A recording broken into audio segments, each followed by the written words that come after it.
And we're live. Doesn't look like anyone's watching yet, so I'm gonna just put on some music and start working. I don't have co-hosts at the moment, but someone has said they will come.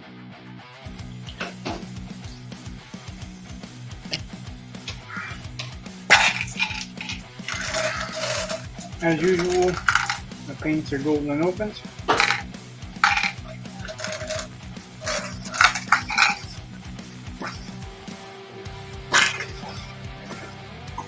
One more.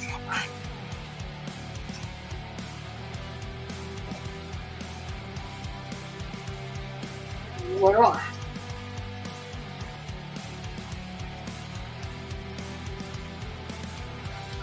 Keep throwing a bunch of these away. Fortunately, they're little squirts that I'm throwing away, so nothing major.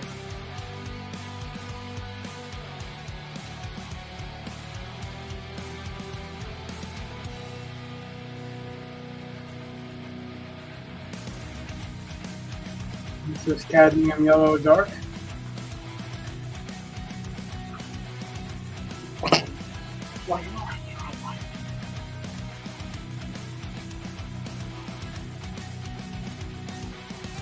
Hey Dennis, well, I guess you're come and gone. Or it looks like you've come and gone.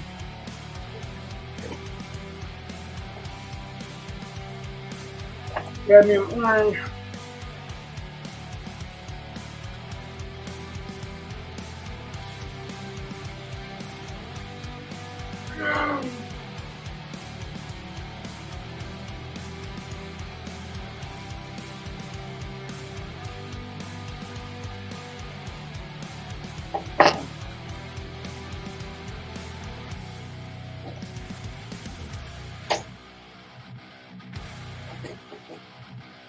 As always, titanium white.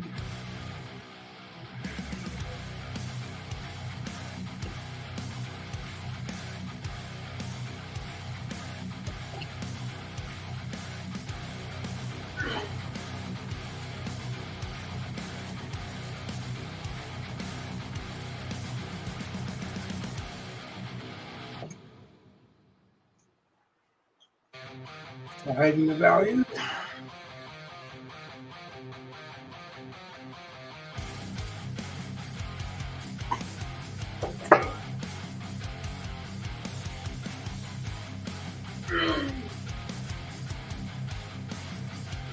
And probably going to be all over the place.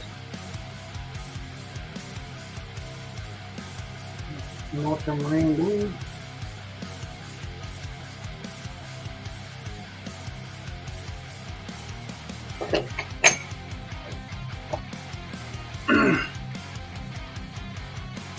And quinacridone magenta.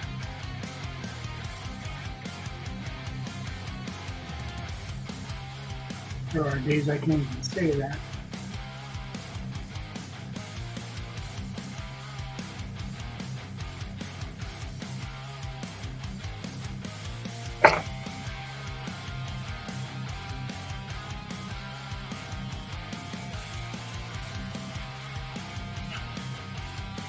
And water.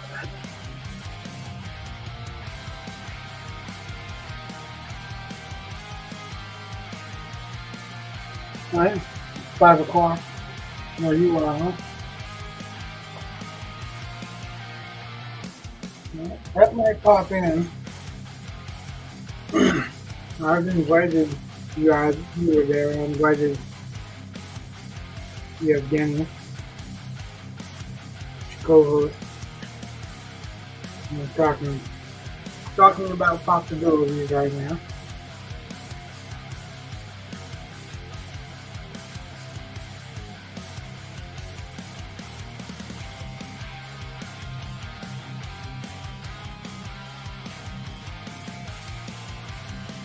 I've known you since, well, for a while when the day was finished.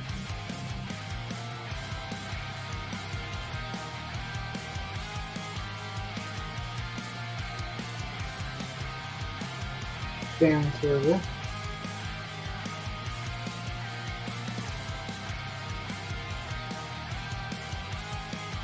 love to have them come hang out on the channel. We've got 11 comments.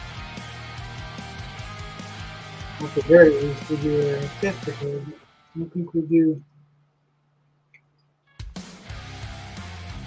in more ways than that also.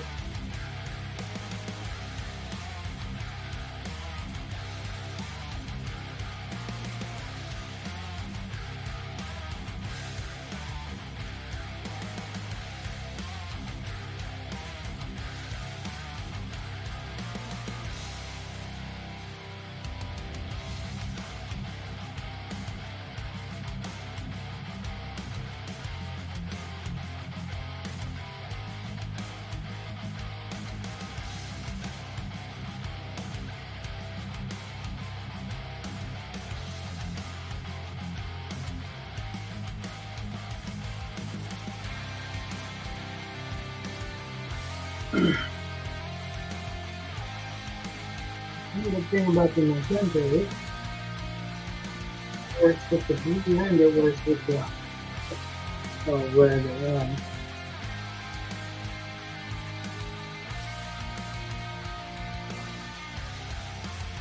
So on my mission to layer stuff in, it works well. And I'm water thinning this as the process goes on.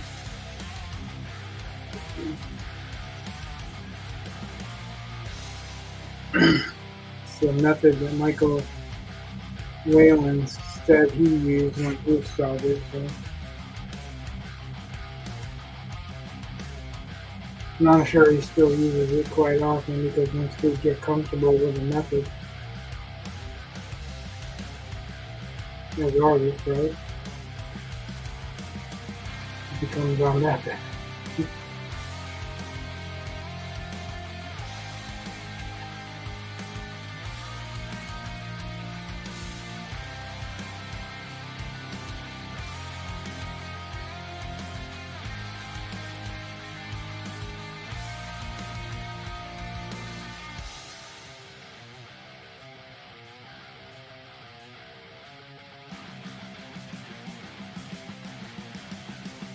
So it doesn't look like there's much, but it actually is laying a coat.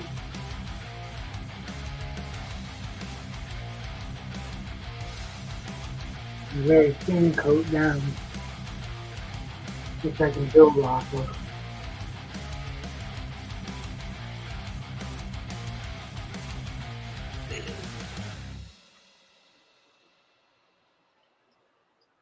Yeah, we're talking about something actually. I was talking about maybe doing a crowdfunded project,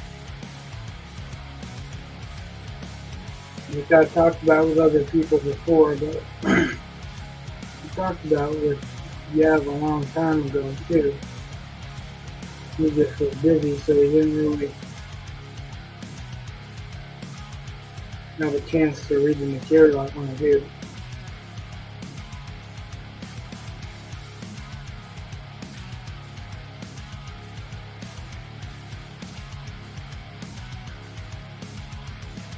Looks like he's a little less on the business side at the moment. And looking to make a name for himself. And I totally think he deserves to get a name for himself.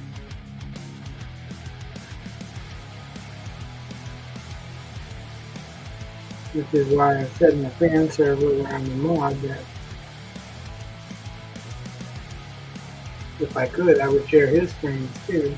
So I don't mind if he shares them, he just don't. I don't know why.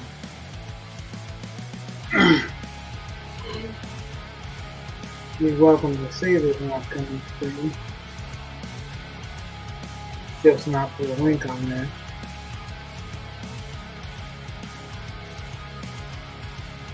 And who knows, that might change too. It just depends. I'm not the owner, so.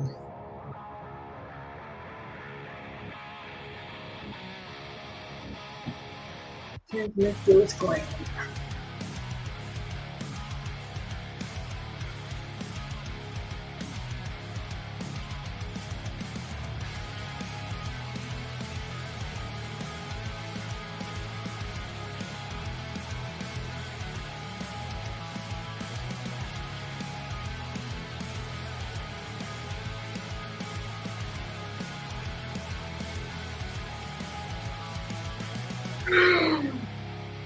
used to worry about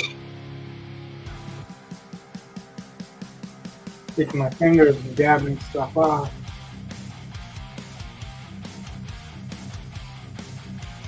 But apparently it's pretty common. So if you need to dab stuff off with your fingers, no worries. Not one professional.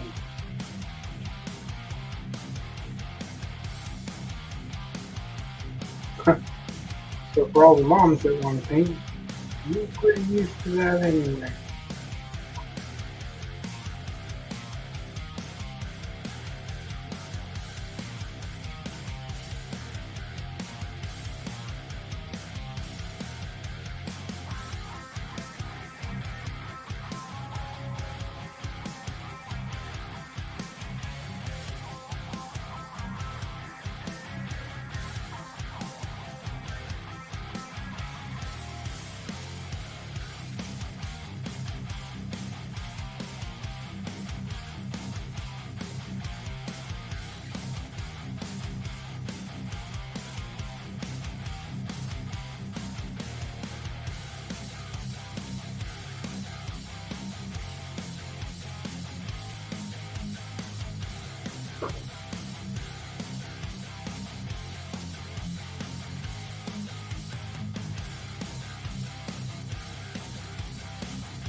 Good friend, welcome.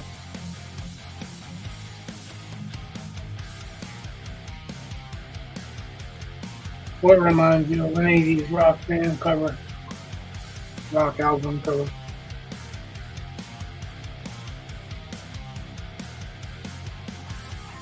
I'm not sure.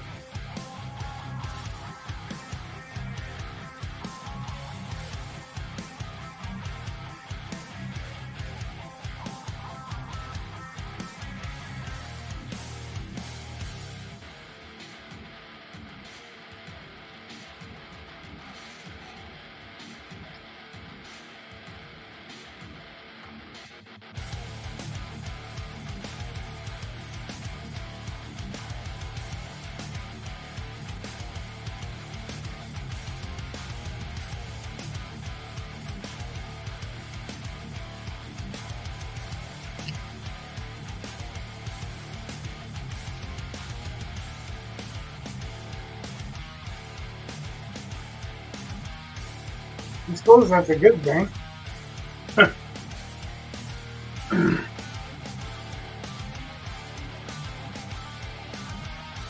You know, if it's steel I want to bring to mind, but it's also not done yet, so.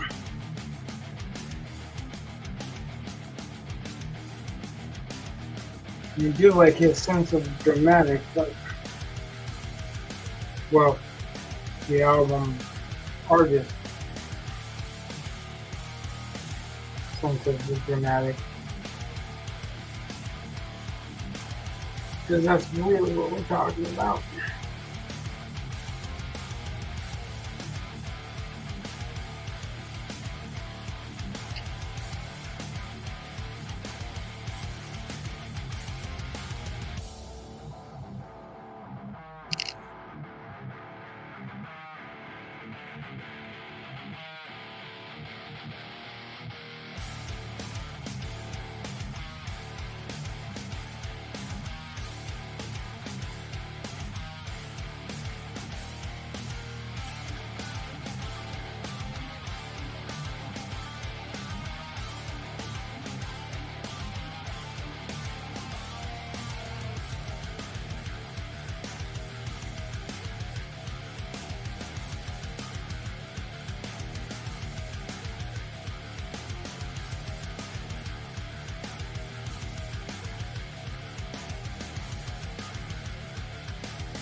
Wait, this morning.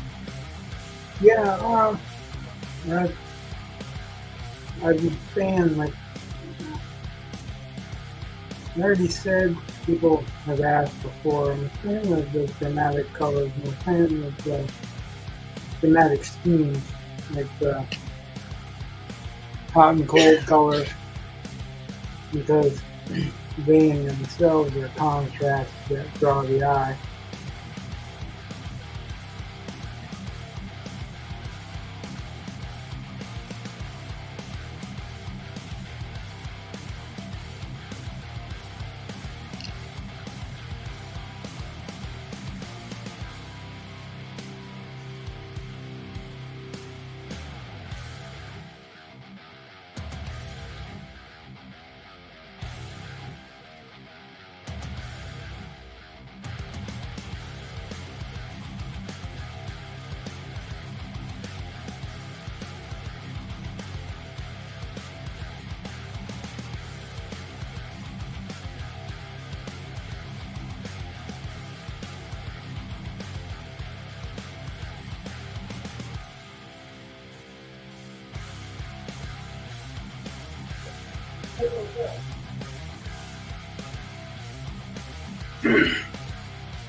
Dennis, do you just do digital colors?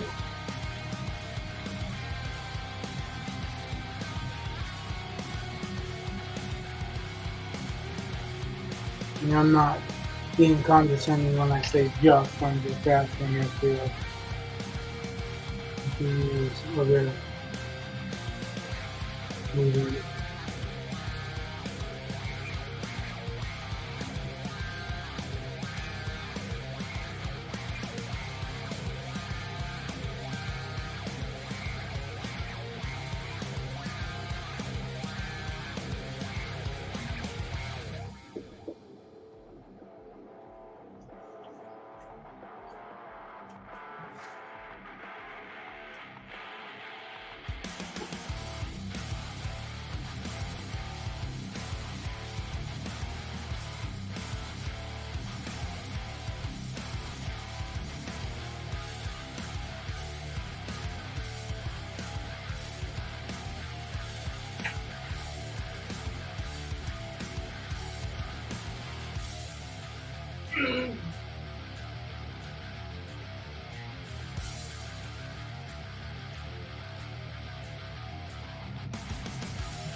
You know some guys that are doing some awesome colored pencil colors that are coming from comic work.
You know, I can't remember his name, but there's a guy that, uh, I want to say Steven, that did Evil Green. He used crayons to get his job, but he's, exceptional with his medium.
Oh, thanks, Kevin. You could have the link and hang on there.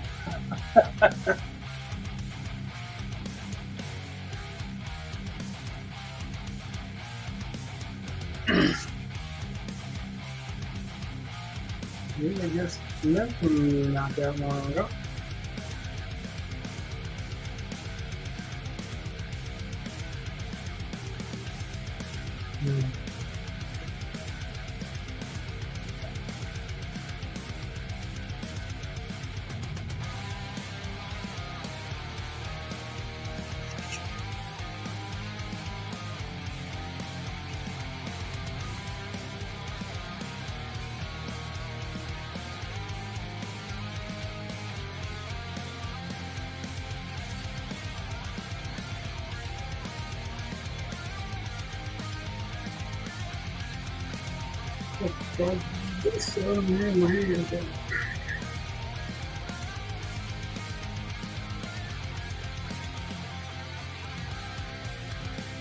Of course, you know I'm joking when you're going back to my age.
Did you finish reading that story?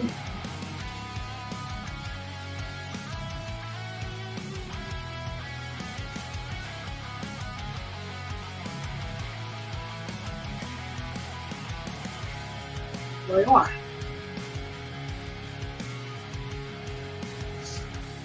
Right on. Oh, yeah.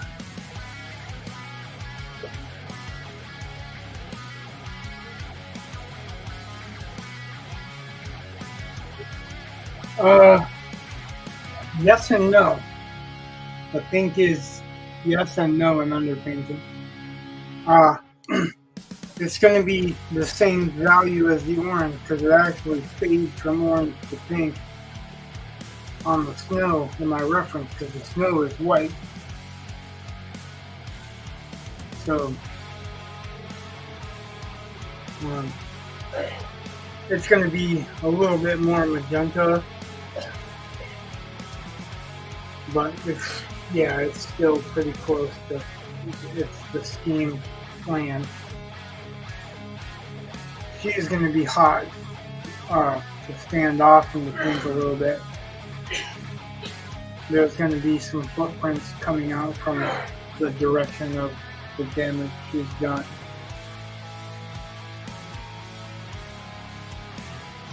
She's going to fade the shadow. There's going to be a darker bank of snow through here.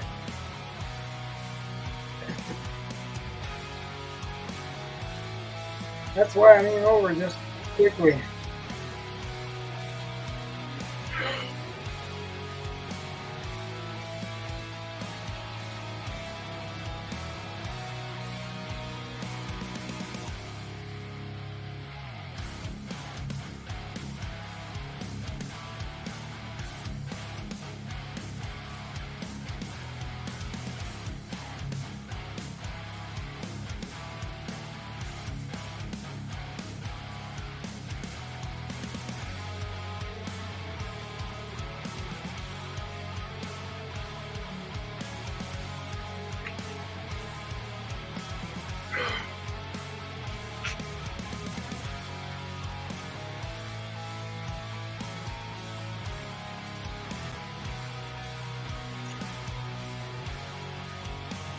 This isn't for the non-patient. If you're in a rush, this is not the art thing to do.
I'm still just trying to get the shapes laid out because I want you to be able to see her.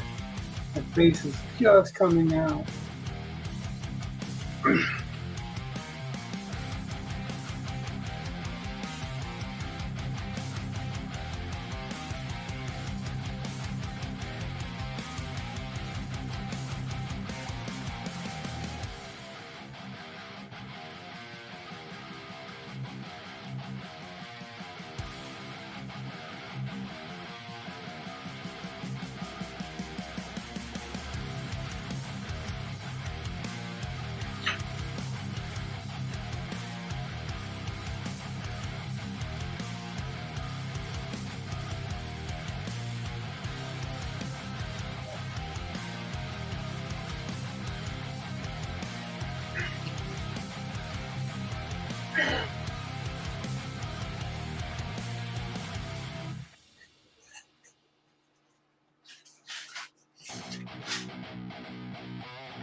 drinking a little bit too much water right there.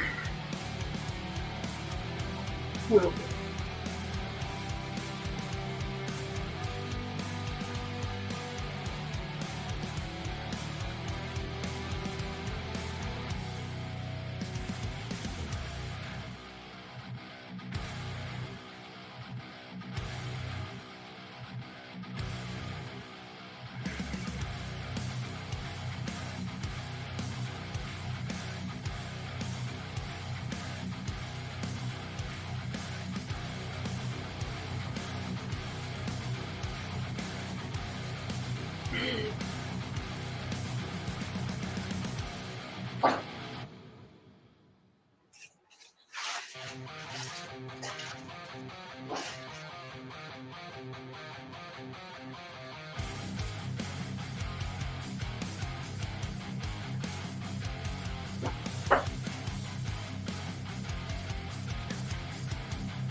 What's that?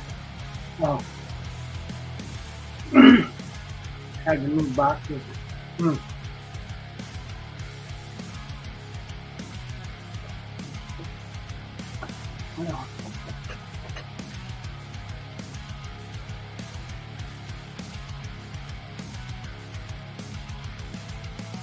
It's a small sacrifice. Keep mama happy, right? Or the wife happy, or whatever you other half.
Values are so tight when you get into the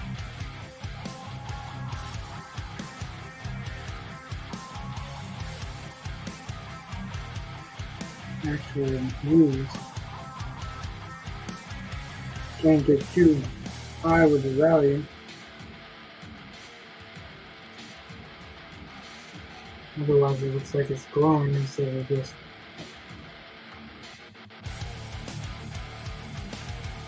glitter.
If anyone's wondering, I'm using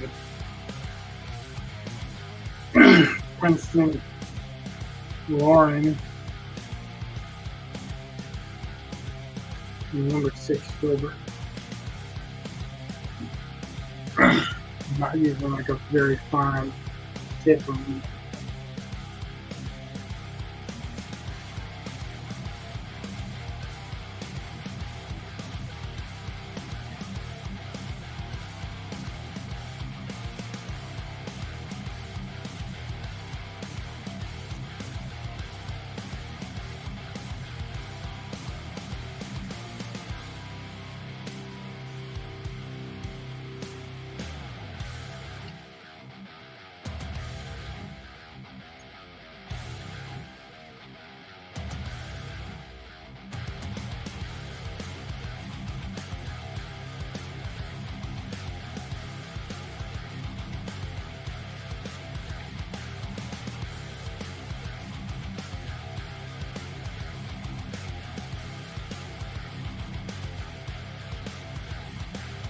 Famous last words, right? I don't know if you can find these days yet.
Inevitably, somebody's gonna say something. I know that you really can see a light source here. The arm is not in full light, but it's for dramatic effect. The effect you want.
Yeah, it's definitely tedious sometimes.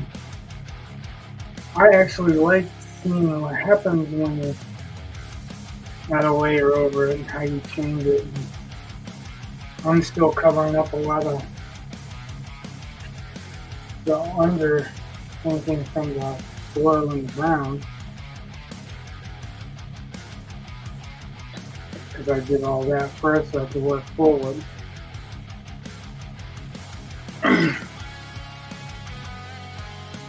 And then there's a place where it's dividing from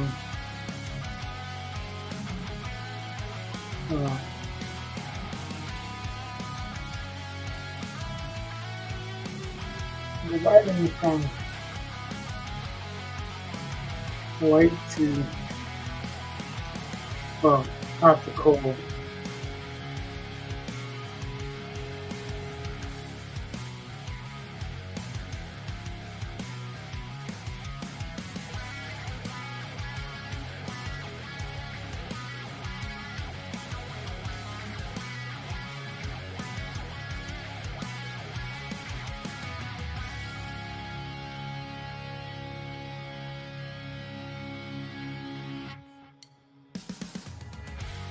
And the hair, I go hot to cold to hot.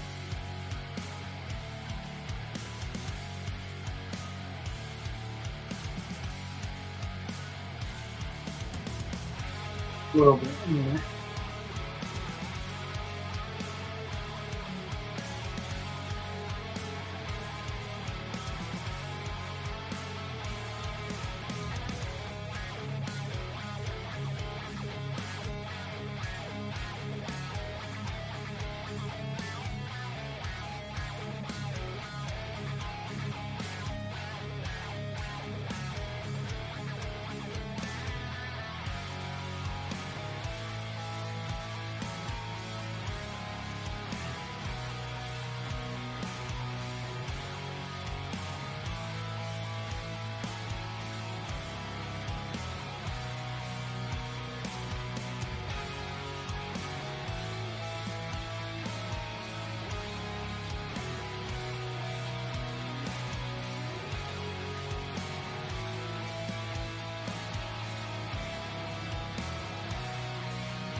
slowly frame, like I'm showing you my method. Like, definitely my method is not the only method, but it's a good starting place if you want a starting place.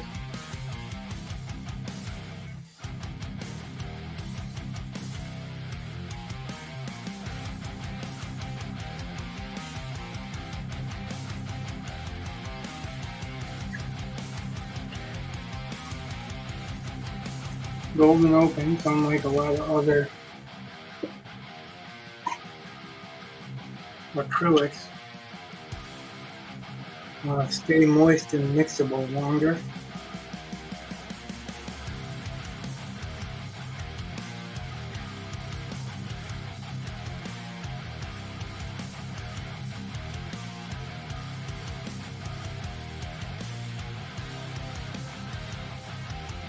My method just requires a lot of patience.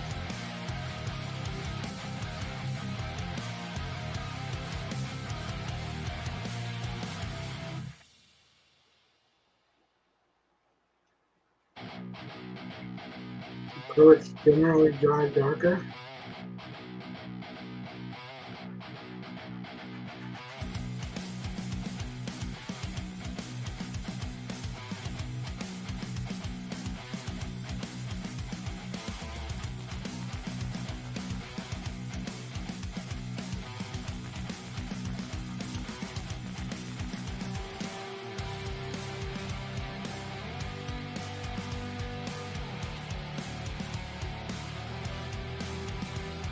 If you notice, I've been layering.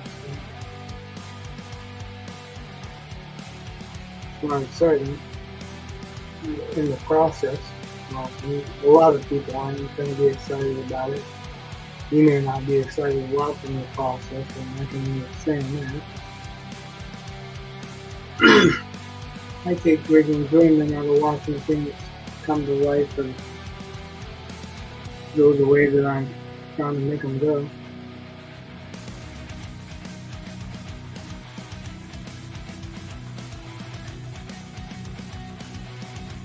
You're getting patient because you want to move on quicker with the acrylic, but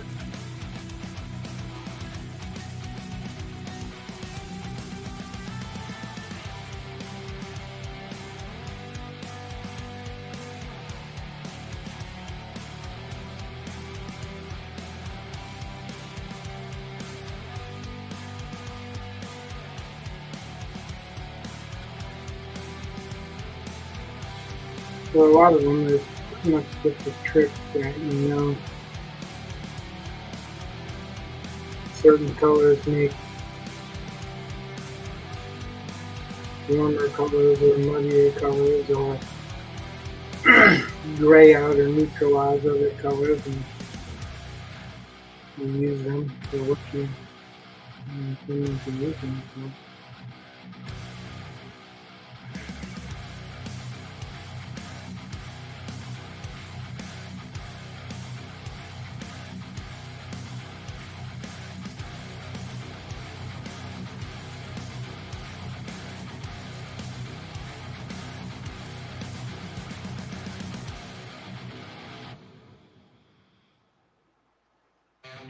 These are really wet, so they're really thin.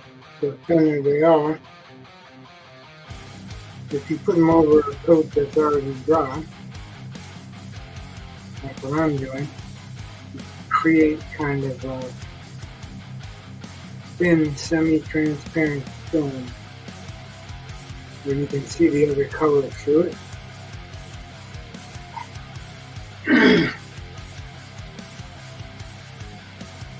It gradually changes not only the values but the hues, and sometimes a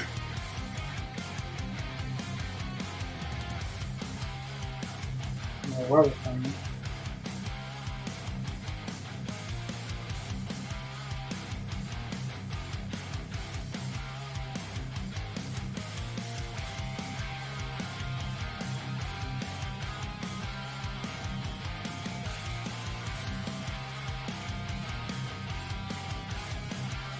these will change the chroma too.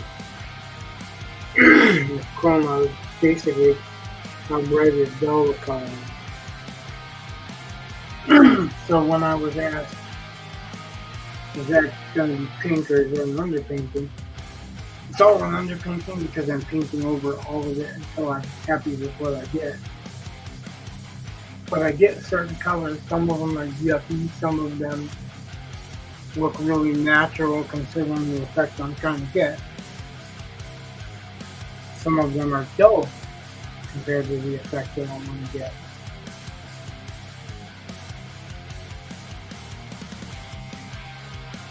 But if you layer them really thin, you can really build out what they're trying to build out. You just have to make sure that each layer goes over something dry enough to take that layer.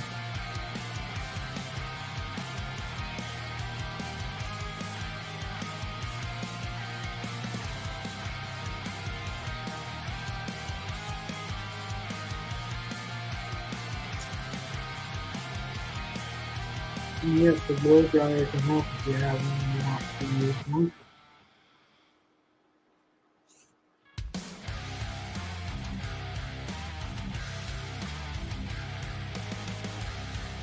Once again, it's stormy here, so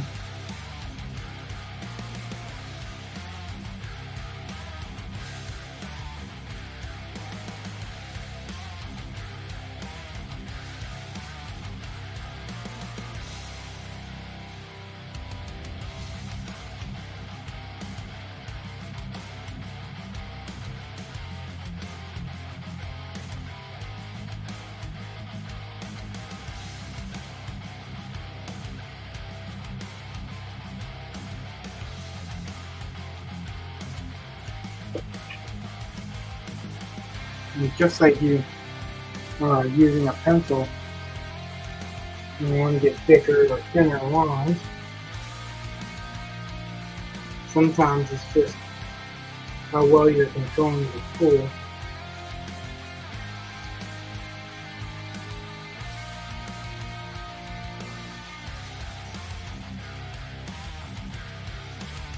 If you really want to know how to do it, it's kind of what I'm doing. You feel free to ask any questions that will help you understand anything you do.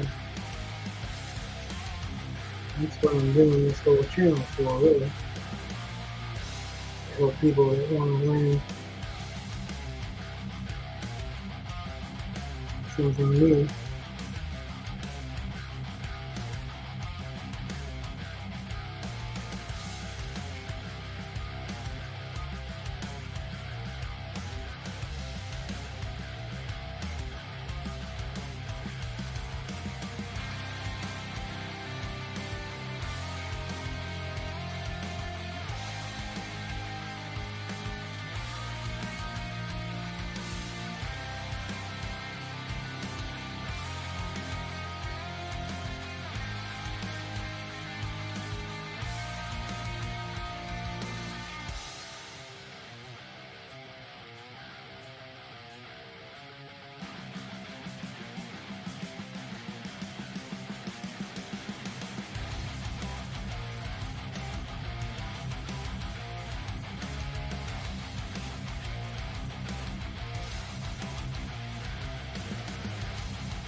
Hey, Brett, I sent you the link.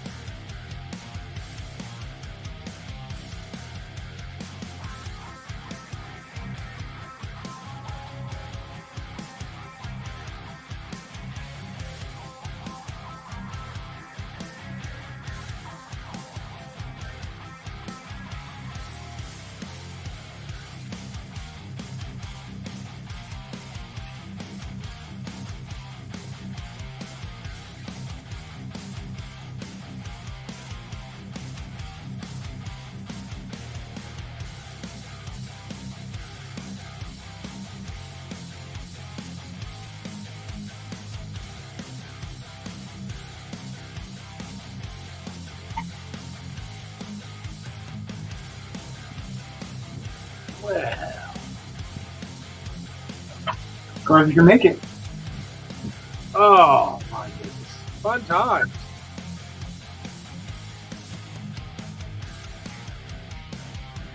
Yeah? No. Not at all.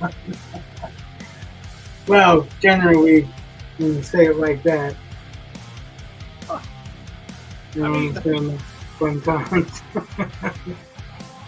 Imagine going to a class reunion for a class that's not yours, not your spouse's, not anybody you know, and just staring at them as they stare back at you, wondering why you're there. And I'm glad I was, because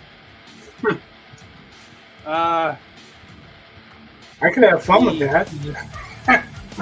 well, that's the other thing. Like, I can't. Like, I'm very restrictive about my carbs right now, so I couldn't eat any food. They offered me some, and I was like, I can't. Couldn't drink Right. anything, and they were offering me plenty of drinks. And I was like, no, I can't.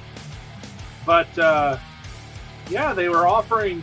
They didn't know How'd how you old get my him? son was, and they were What's offering that? him drinks. Oh, And I was like, no. Of course, he was good. He didn't.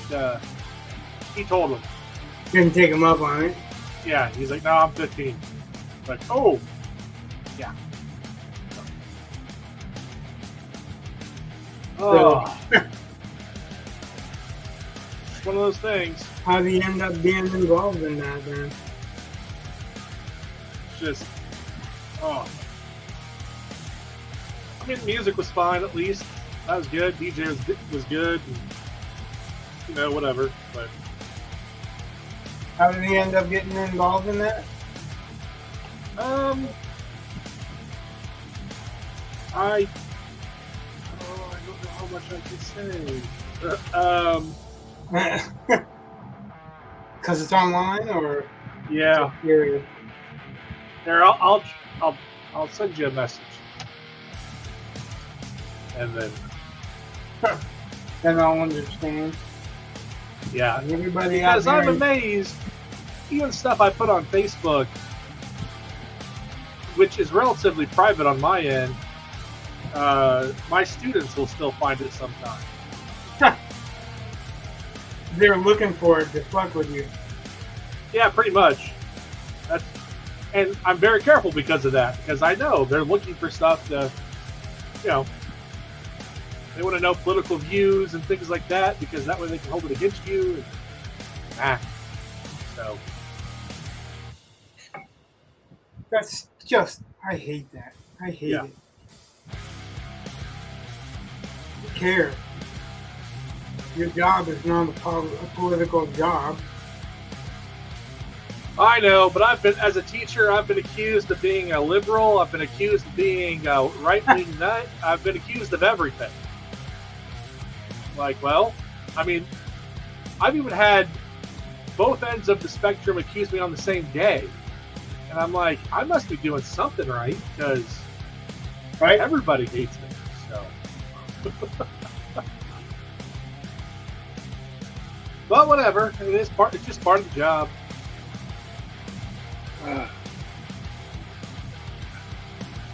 Anyway, private comments there. But he doesn't want that known. All I need to know is that you don't want it known. You know what I mean? Right, right.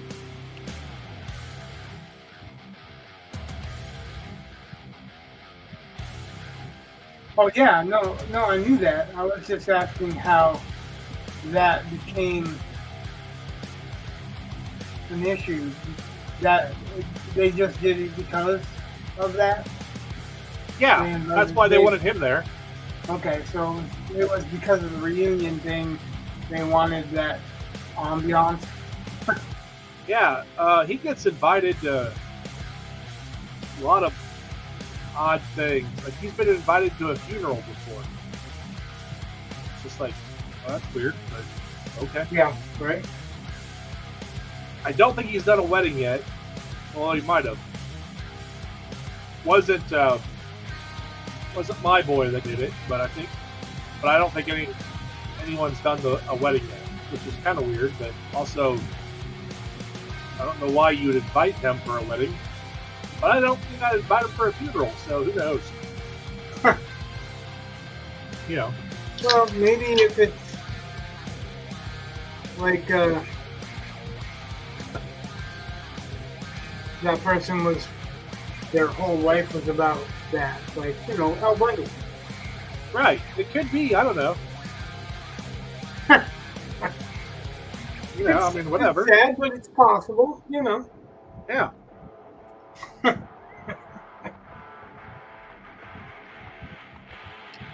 He likes the anonymity so that he can go out and do things that he normally would be too shy to do. And you're not supposed to talk, so. No, I get it. I mean, like, if he doesn't want it known, Yeah. that he has an alternate persona. He's a superhero. That's right. If he doesn't want his secret identity out, I get it. So your students are watching our show? What? I said, so your students are watching our show? No, but they could. Okay, because I was going to say, if your students are watching our show, they know how you feel. I don't plan on mentioning it in my classroom. So. Kind of too late to come off of that one now. Well, again, it's your show, not mine, so they'd be a little hard-pressed to find it. But yeah, no, ultimately, I don't care if somebody doesn't like my politics. Right. Politics. Because really, I don't like politics. Period. Like, Yeah. it's in everything. You can't get away from it. If I could get away from it, I'd be gone. See, But that's it's what. there. It's everywhere. So I told you about that guy, Robert Barnes. And his co-host, partner, whatever, is a guy named, his YouTube name is Viva Fry. And he's got a shirt from one of his phrases that politics ruins everything. Right. I'm like, yep, yeah. There was a time when everybody could unite on something. They could have different opinions about almost everything, but they would still like something together, and that was enough. Yeah. It's very sad and unfortunate that that's not the case anymore. Speaking of something that people can enjoy, I was rather shocked, but I watched The Flash, and yeah, there are some moments where the CGI is absolute dog crap, but overall it was entertaining. So, have you read the source material that they took it from? The Flashpoint stuff? Yeah. Nope. I've seen the animated Because stuff. The reason that I ask is because that's one of the reasons that there's a lot of people out there hating on it. Because they definitely screwed some stuff up. One of the creators of that story is very unpopular with that crowd nowadays. But they still kind of have to acknowledge him. Yeah. Well, I'm just saying I watched, like, I wasn't expecting to like it, and some of the That's stuff, often the case. I mean, sorry, but you said that, so that's fine. yeah, oh, um,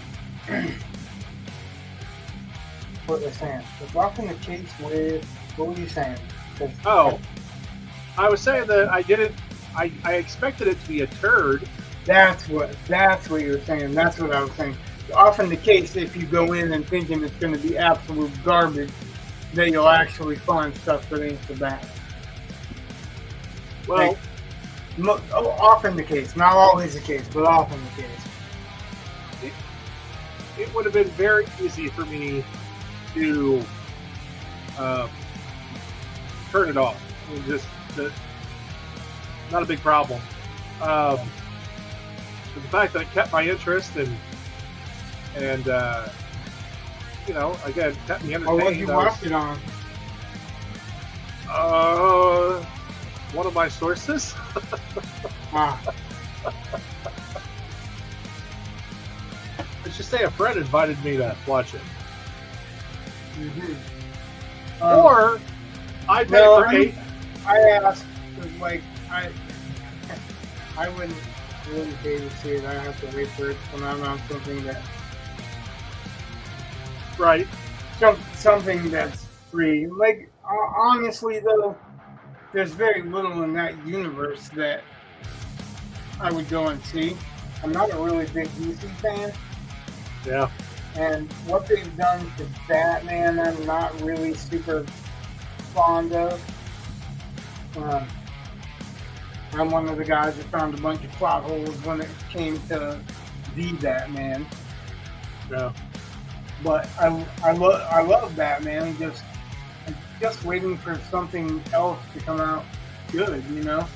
Yeah. Like every time they get like a good plot script actor, they have something shitty like a costume, a car, you know, it just makes it goofy or stupid. Or I couldn't stand Christian Bale's costume. It just hugged his face in such a way that I didn't like it at all. Okay. Michael Keaton had this stupid ass cars. Like the first one was cool, but after that, garbage. And my problem with that movie is it should have been The Dark Knight. That's what it was supposed to be. Yeah. And then the new one, I don't really like the costume. Don't really like the person they chose to play Batman. I like the movie despite that, but I don't think that anybody could have worn that suit and done that role as the Batman and pulled that off. And I didn't really like him as Bruce Wayne. I mean, I get where he was. I get what it was supposed to be. But nobody on the entire police force knew what a carpet kicker was. Nobody? Not one person? I didn't know. Really? I had no idea. You haven't carpeted stairs or had somebody carpet stairs or... But the entire Chicago and New York City Police Department couldn't figure it out because that's who they were. Well, I don't know if that's necessary. I mean, it made sense for Bruce Wayne not to know what one was because of his class. And the other, what I always thought was that the cops just, it's not that they didn't know what it was, they just... No cop was an investigator that went, what is this? Well... Not one of them looked it up on the internet. No, because a cop is the one that told them what it was. Yeah, at the very end, and it was a street cop, beat cop, not one of the detectives. Detectives. I might have to go back there and rewatch the initial scene, but my take was that Bruce Wayne didn't know who or what it was. It wasn't that the cops didn't know; they just didn't make any other connections. And it's one of those things where they assume he knows, so they don't tell him. But he doesn't know. Well, that's And he a does- lot of assumptions with no information on that. You know what I mean? There was nothing to tell me that the cops knew. Because the cops didn't peel Well- up the carpet, didn't say, oh, well, this. No, there's a lot of detectives, and none of them could come up with that. That's one of the things I hate about a lot of these types of things, like cozy mysteries and weekly mysteries and crap like that, is that clues that I get, nobody else gets. Like, you're a professional and you don't get it, but I get it. And especially if there's supposed to be a professional that had any time to it. But I still don't buy that he didn't look it up online to see what it was. That's the thing with Batman, right? Even in the 60s he was using the friggin' computer to find shit out. And that was some cheesy Batman shit. But I don't know if he would have. He had a computer. He looked up all kinds of other shit. He was just more interested in chasing pussy. Like, literally. I just think that, again, unless you know that there's carpet on the floor, and at the time when they found the thing, they didn't know about that room and the carpet. And Okay, that's true. But Batman puts clues together. yeah, but he doesn't. Batman's No. a detective. He's an exceptional detective. That is the thing with Batman that's been missing. And that's what that movie was supposed to be bringing back, really. I mean, I'm not trying to be a dick about it. If you think about it, that's exactly what that movie was trying to bring back, is the detective skills. Put more of a detective to Batman, and I like that idea. It's just, he overlooked some stuff that was just really dumb for him to overlook. Man,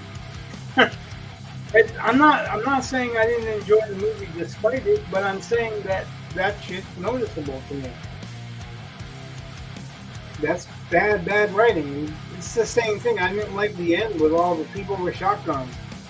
Spoiler. Well, the ending, because it has two endings, and it's just weird. But Yeah, the Whatever. movie could have ended a lot sooner. well, I think they were trying to have that whole. I also didn't like that he didn't trust Alfred, and they were trying to turn his father into a bad guy. But I don't know.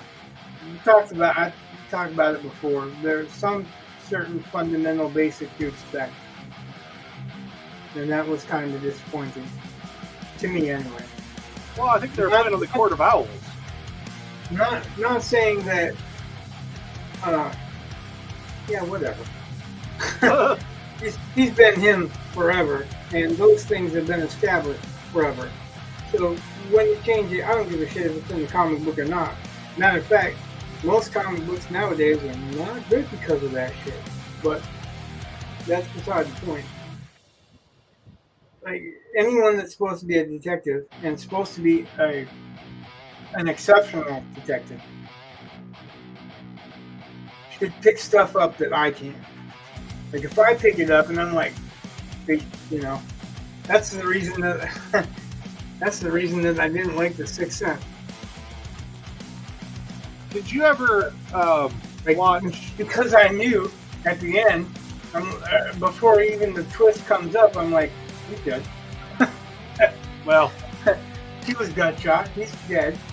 yeah, I leaned over and told my wife way early that he was dead, and Right. she got mad at me, really mad. Yeah, but you'd expect other people to know when you know, right? Yeah. I mean, granted, we're writers and we've studied foreshadowing and Well, yeah, other that's one of things. those things where it's not just looking at the story, it's not just accepting the story, it's asking, why is the author doing this? Why is he, why are we being told this? And, oh, this is going to set up, like, it's real easy for us to predict a lot of stuff because we've seen a lot of stuff. and we're trying to make it. So that's like this chapter I'm working on in my book. In my head, doesn't seem like it should be that complicated. When you start breaking it down, I have the protagonist, and he has to meet what eventually are going to be his team. But right now, they're all after the same thing and trying to get all the parts to work seamlessly so that all the plot points hit, plus all the character motivations are being satisfied, and keep it understandable. It's just, I'm pulling my hair out. What little I have. Unbelievable. Yeah. So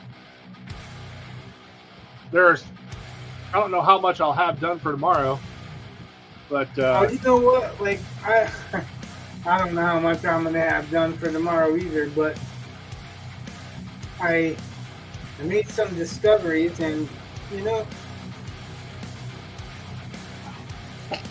that's like last night. My wife came to bed kind of early, and I kind of made fun of her. And I was like, I'm Friday night. I'm staying, I'm working. And I got in the zone. I have things like planned out. Plus, I had pros that's good that I want to keep. It was almost 2 o'clock in the morning before I even realized what time it was. And I was, time to go to bed. I do that all the time. I have to force myself to shut down at about 1 o'clock and go upstairs.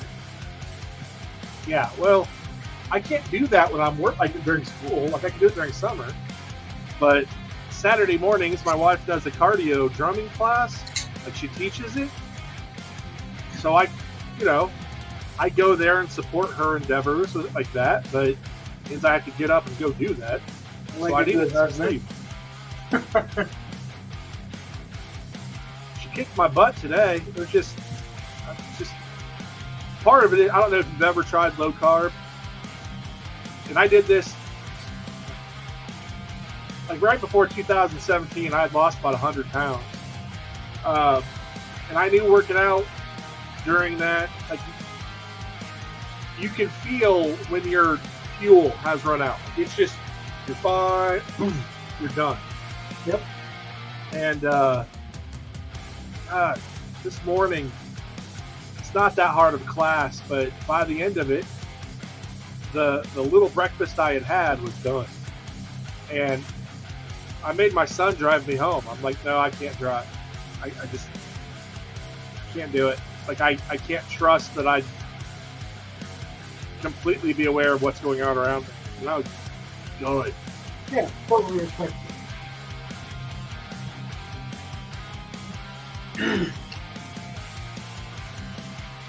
Oh, by the way, that movie you told me to go watch? Which one? Oh, hold on. I don't remember what it is, but I got it. I have access to it now. So. Which one? Well, I'm looking it up again because I don't remember the name. I was watching the Flash when I got it. The Whole Wide World, the one about Robert E. Howard? No. Hold on.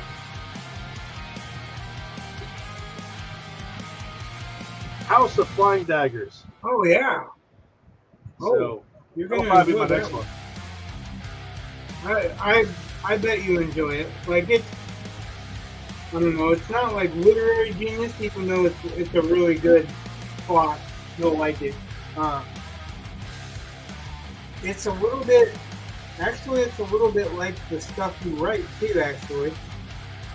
I don't want to give anything away for you, but what really amazes me about that movie is the background. When you watch it, just remember to look at what's going on in the background and the color schemes and all that, because that stuff is all completely plotted. It's not an accident that they film any type of colors or any type of. You just have to watch it. I'll talk to you when it's done because I don't want to give anything away, but it's the background that it's just so amazing to me because it's such a big part of the storytelling without actually being even mentioned. You know what I mean? I'll have to watch that one. Or if you don't, you will. Well, my TV downstairs it's not small. Just put it that way. So you know, like my daughter loves that movie. I watched it with my daughter, and we watched it together. My wife was actually impressed with that movie too, and she's not a big fan of those types of movies because they're basically martial arts flicks. But then that one is way more than just a martial arts flick. I'm kind of surprised. So I'm looking at when it was released, and at that time, I was living in Las Vegas, so I don't know why I never saw it. Like there are certain times, like what did I say to you when you told me you didn't see it? What? You didn't see it? Yeah. Like I can imagine, like with all the stuff that I hear that you are watching, that you wouldn't have watched that when it came out because it was. I don't know. I guess it depends on the type of movie that you're into watching too. Well, at that point in time, I was still watching like a ton of movies. Because it's kind of, the before and after children of life, when my right. When my older son was born, that was pretty much the end of movies for a few years. So, Oh, actually, it was the beginning of them for us. Oh. Well, part of that is... Well, for us as a couple, because, like, we really couldn't go anywhere, so we're buying movies left and right and watching them out, When we moved back to Indiana, we'd come back to Indiana, we had WIT, and then when we moved to Ohio, that's when it got bad. Because when we moved back to Indiana, I was on a partial contract. So, like, I was making, I don't know, like, I was maybe bringing home $600 every 2 weeks. And Rhonda couldn't work. And Thaddeus had to have this god-awful expensive formula because he couldn't have any milk. And we couldn't afford cable. We had Netflix, but that was when they sent you 3 discs out. That was it. Yeah, you had Netflix with Redbox. Yeah. That's all I had. I mean, we got to know what was at the library. I don't know if you've ever seen the British show Are You Being Served? I've seen every episode. Oh, yeah. Because they had it all at the library. You could get it all. No. So I could watch it. I qualify that by yes, I have, but that wasn't like a big one for me. Well, it's either that or static. Just saying. No, I'm not saying anything about you. Like I never do. Okay, so let me get that straight. If I don't like something that you like, I'm not insulting you. I'm just not liking it. I actually will fight for your right to like shit that I don't because that's the way I believe it is. Everybody should be able to like whatever they want to like. Well, it's not something I normally would have picked up on my own, but literally we watched like every movie that the library had. And I used to watch one about a painter that was like hitting on everybody. And that was, I think, a British show too. It might have been Canadian. Oh, it is. But yeah, it was like a painter that he was like hitting on every girl that he saw. And one of his buddies asked him one time, "How can you hit on that chick?" And he's like, every woman that I look at, I find something beautiful about. And I thought that was a pretty good, mantra. I don't know if you want to call it that, whatever. It was a pretty good rule to live by. Yeah. Like trying to find something beautiful in everybody. If, so some girl is really big girl and whatever, and he's like, but she has the most beautiful ears. or she's got the most beautiful eyes, or her nose is just beautifully perked. That's a great way to look at stuff. Yeah. Like, I aspire to. Like, I'm not saying I do. I try to. It's that finding positives thing. I have a hard time doing that stuff sometimes. Yeah. I have a few friends, a few people that I've worked with and everything else that they're bright lights in the darkness. They always have a smile or something a story to giggle about, or you know what I mean? Yeah. Those type of people, there aren't enough of them. That's true. There aren't enough. They're not appreciated enough. So, like, I am not one. I wish I was one, but I do my best to try to be something like that when I can. That's one of the things I try to tell my boys, because I won't say which one. I'll just say one of my boys. They'll know who I'm talking about, but I don't have to publicly say anything. But he's really good at finding what's wrong with the situation.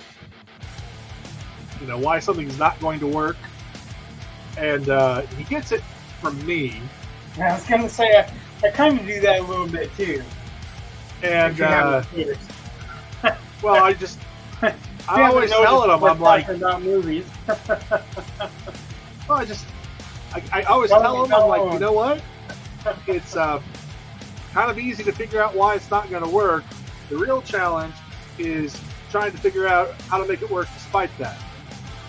Like, if you can be that person, you're going to be incredibly valuable. Yeah, that's absolutely great advice. So, a minister of a non-denomination religion that I knew of talked about how he would ride around and see, like, old decrepit barns, dilapidated barns. Okay. And imagine them rebuilt. Okay. Like, that was his thing. He would ride around and imagine, he would literally look at stuff that was in bad condition and imagine it in good condition. Imagine, fixing it up. That's another example, it's like, that's really cool. I wish I could, I wish I could just do that without making myself do that, you know what I mean? But I have to make myself. But I do make myself do that as many times as I can. More often than not, my brain goes to story. I'll look at an old dilapidated barn and my brain is like, oh, John Saul's Nathaniel. And he's like, oh, that's badass.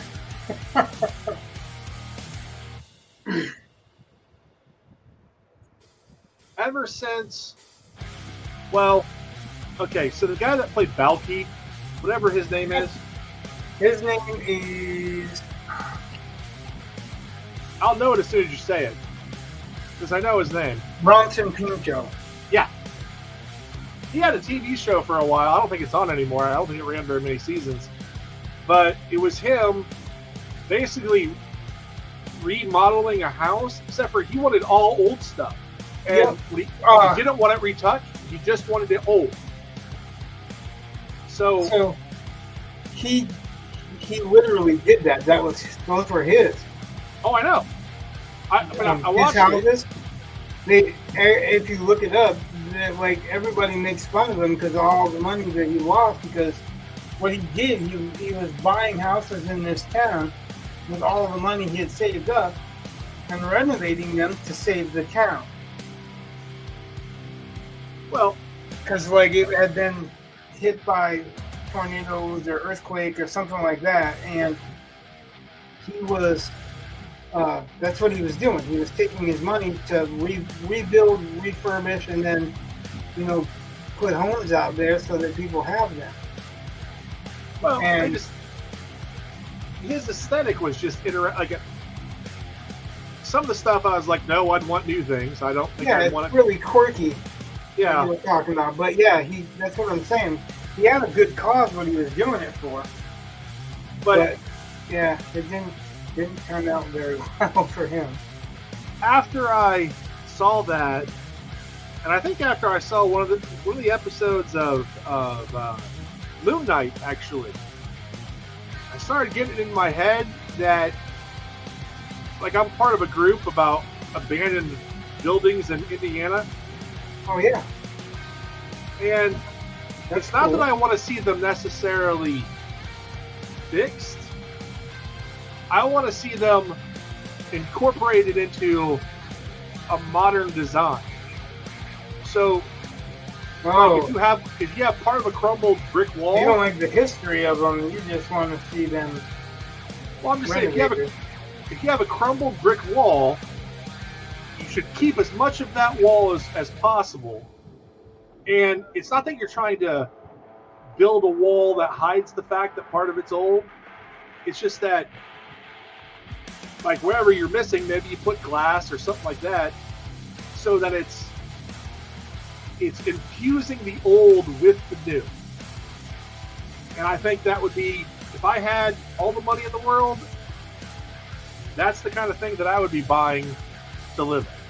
So you would be able to definitely see, like, like I've seen some of them, like they're old schoolhouses that had like a bell tower, and part of the tower is crumbled and whatnot. And I'm like, yeah, I would keep as much of that as I humanly could, and then incorporate it into a more modern design.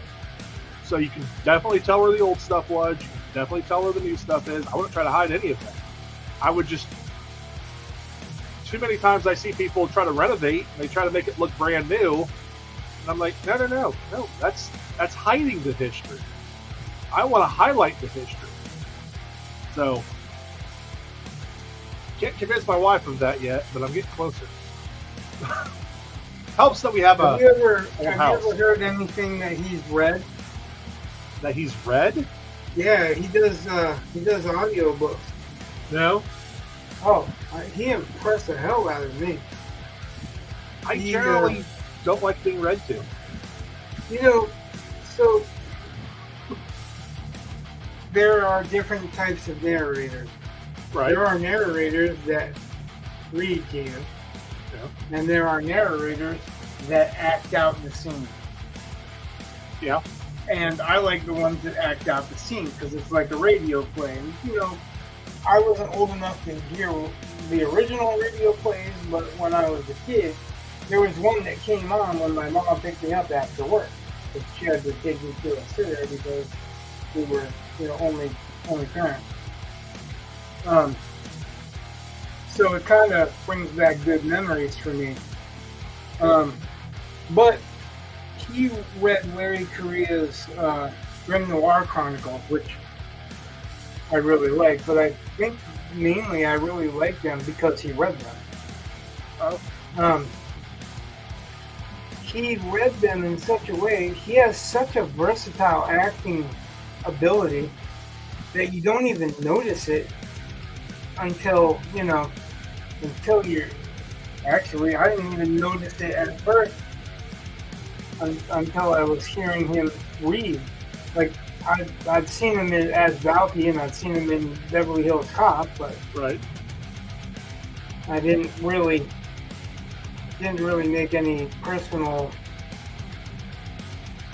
connection with it.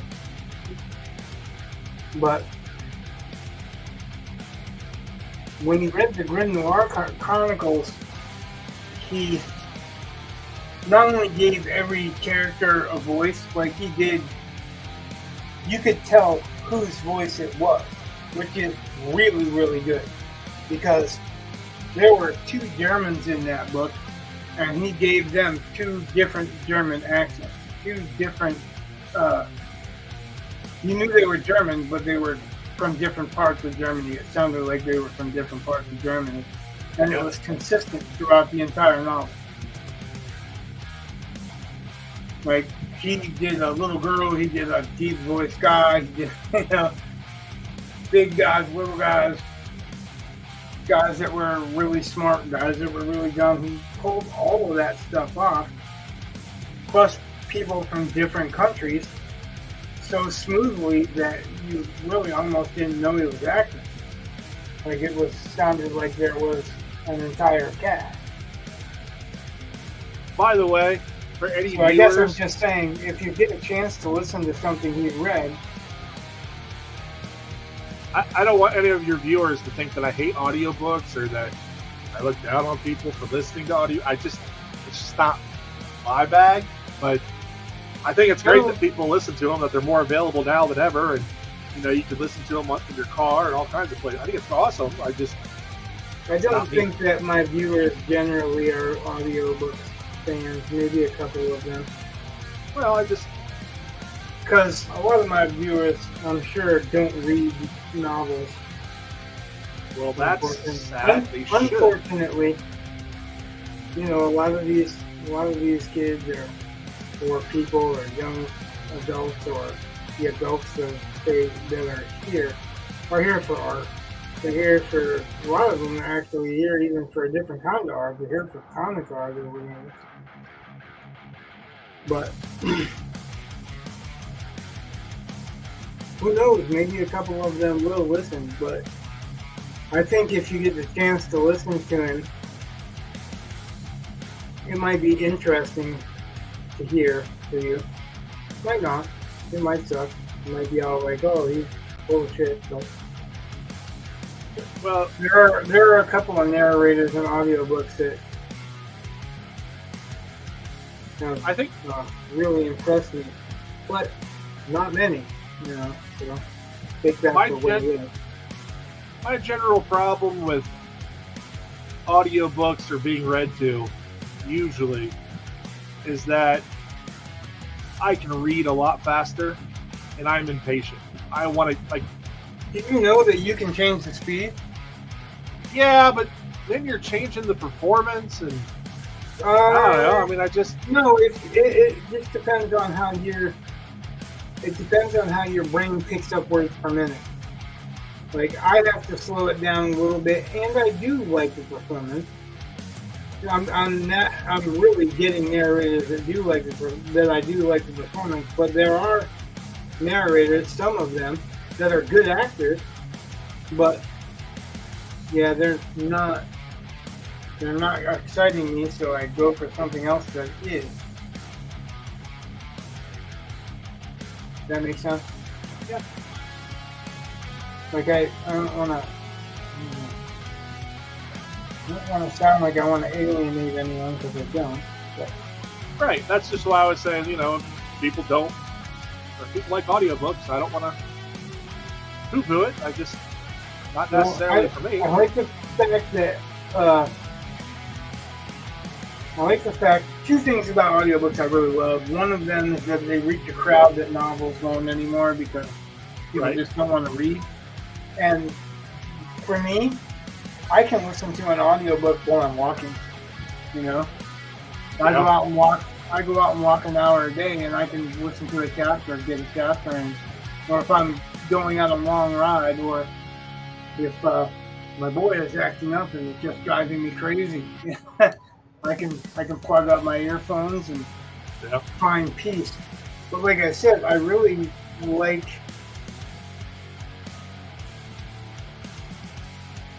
the radio play aspect of it.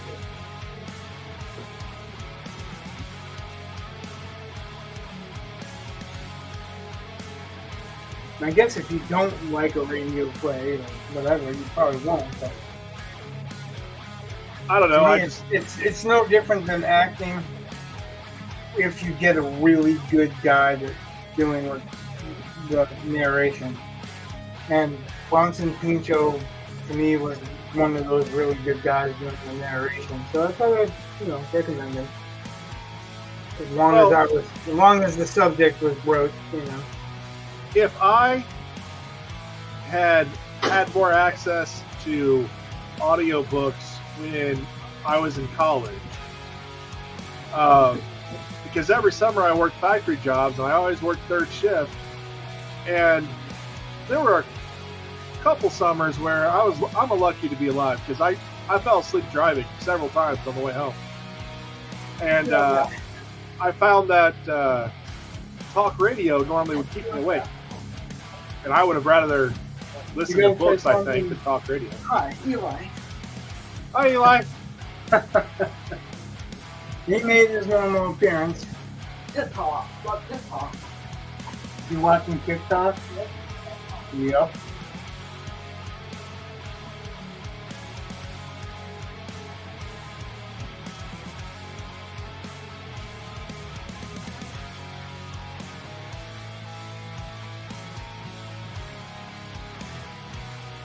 Look. Something's feeling pretty right. Which is the real motivation for him coming down.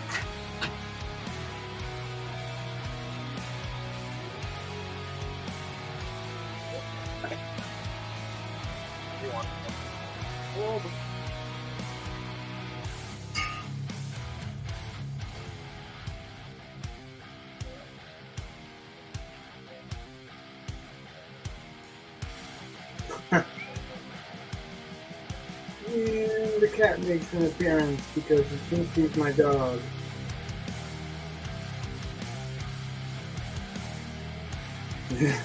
This cat is so much of a coward that there's been a rainstorm for the last 2 days and he's huddling under my table. Yeah.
Those of you that are watching, super like that video.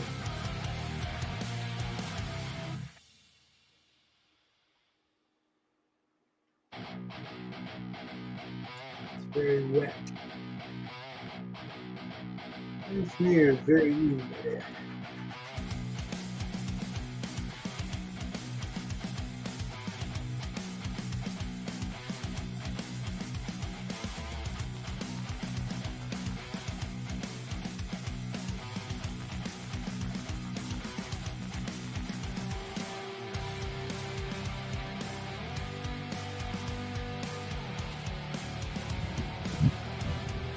Oh, the drama!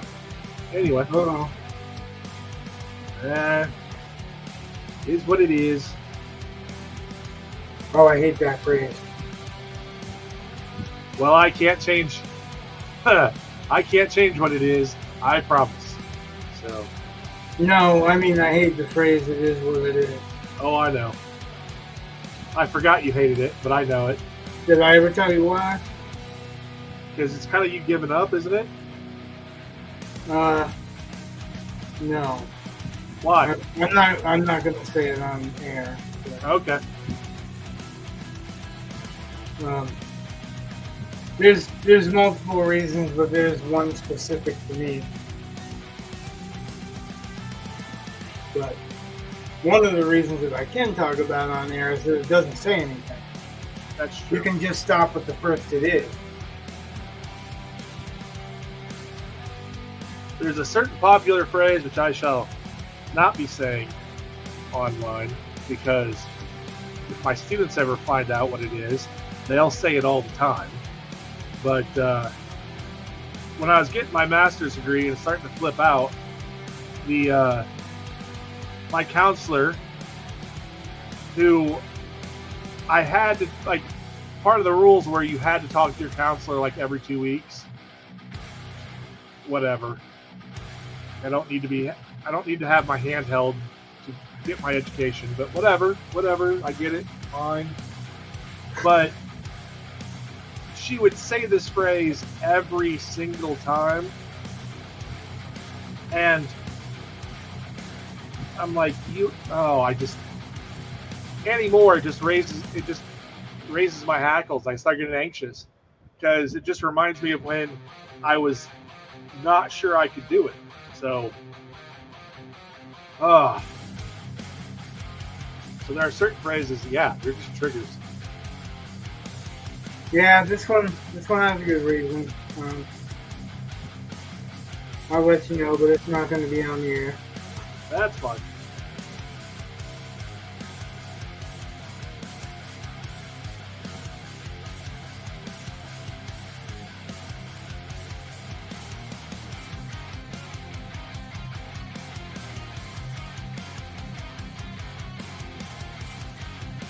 Matter of fact, I'll take a second for you.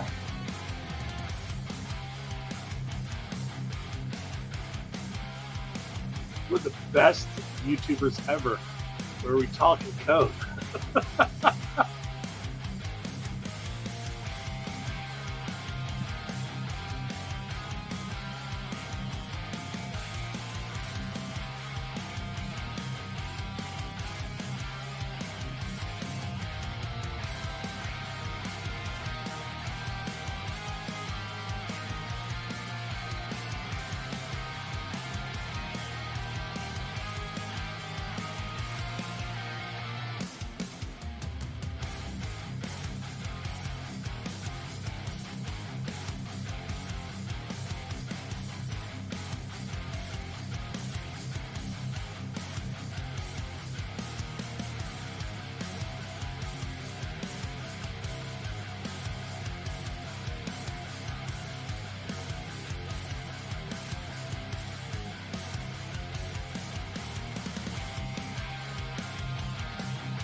So it's a good reason.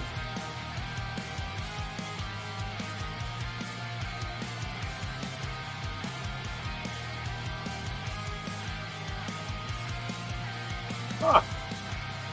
Yeah. That's wow. Okay then.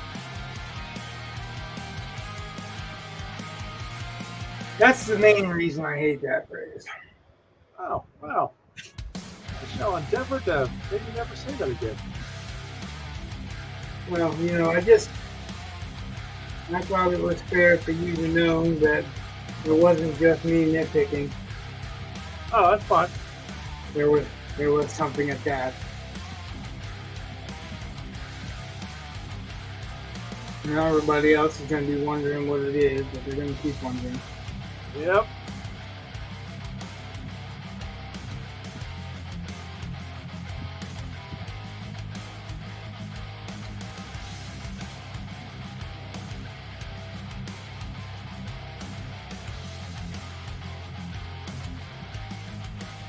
Her phone was coming out a little bit more every time I took it. Yep. It kind of feels good, seeing something successful.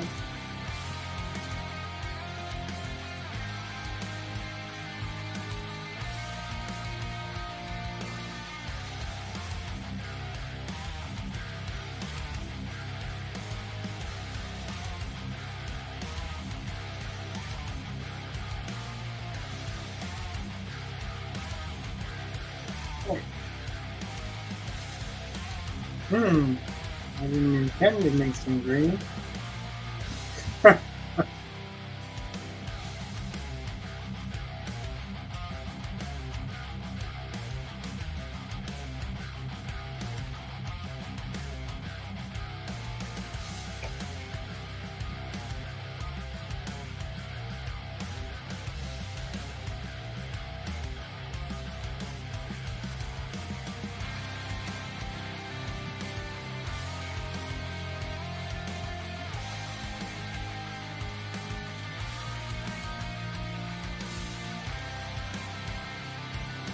I do intend to make some brownish purple.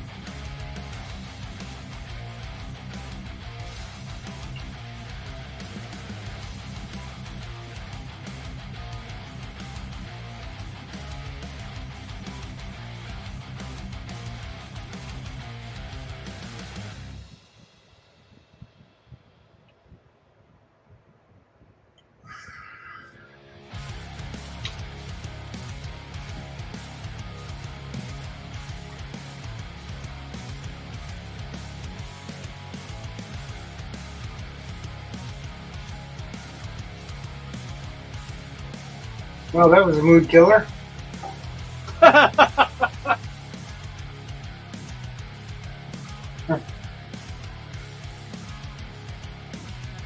Oh.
I think I'm gonna rent Sisu.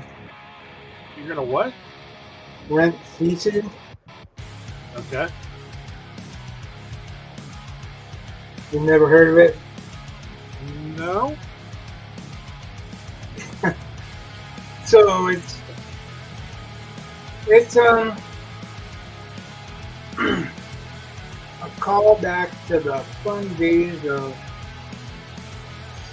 super violence. What?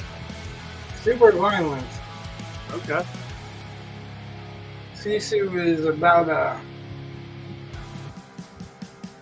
guy that's a former special forces, I think in Norway or something like that. And he finds gold, and the Nazis try to take it from him. Yeah. And then he becomes Rambo on the Nazis. Like if you watch the preview, you'll see him put a knife through somebody's temple all the way through. Oh, yeah. They That's on kill my his list. dog too. What's that? That's on my list. Oh, you mentioned. Yeah, I know what you're talking about.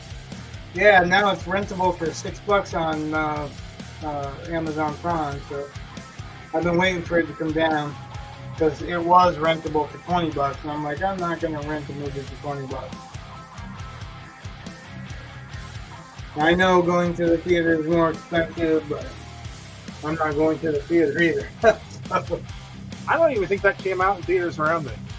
It came out in limited theaters.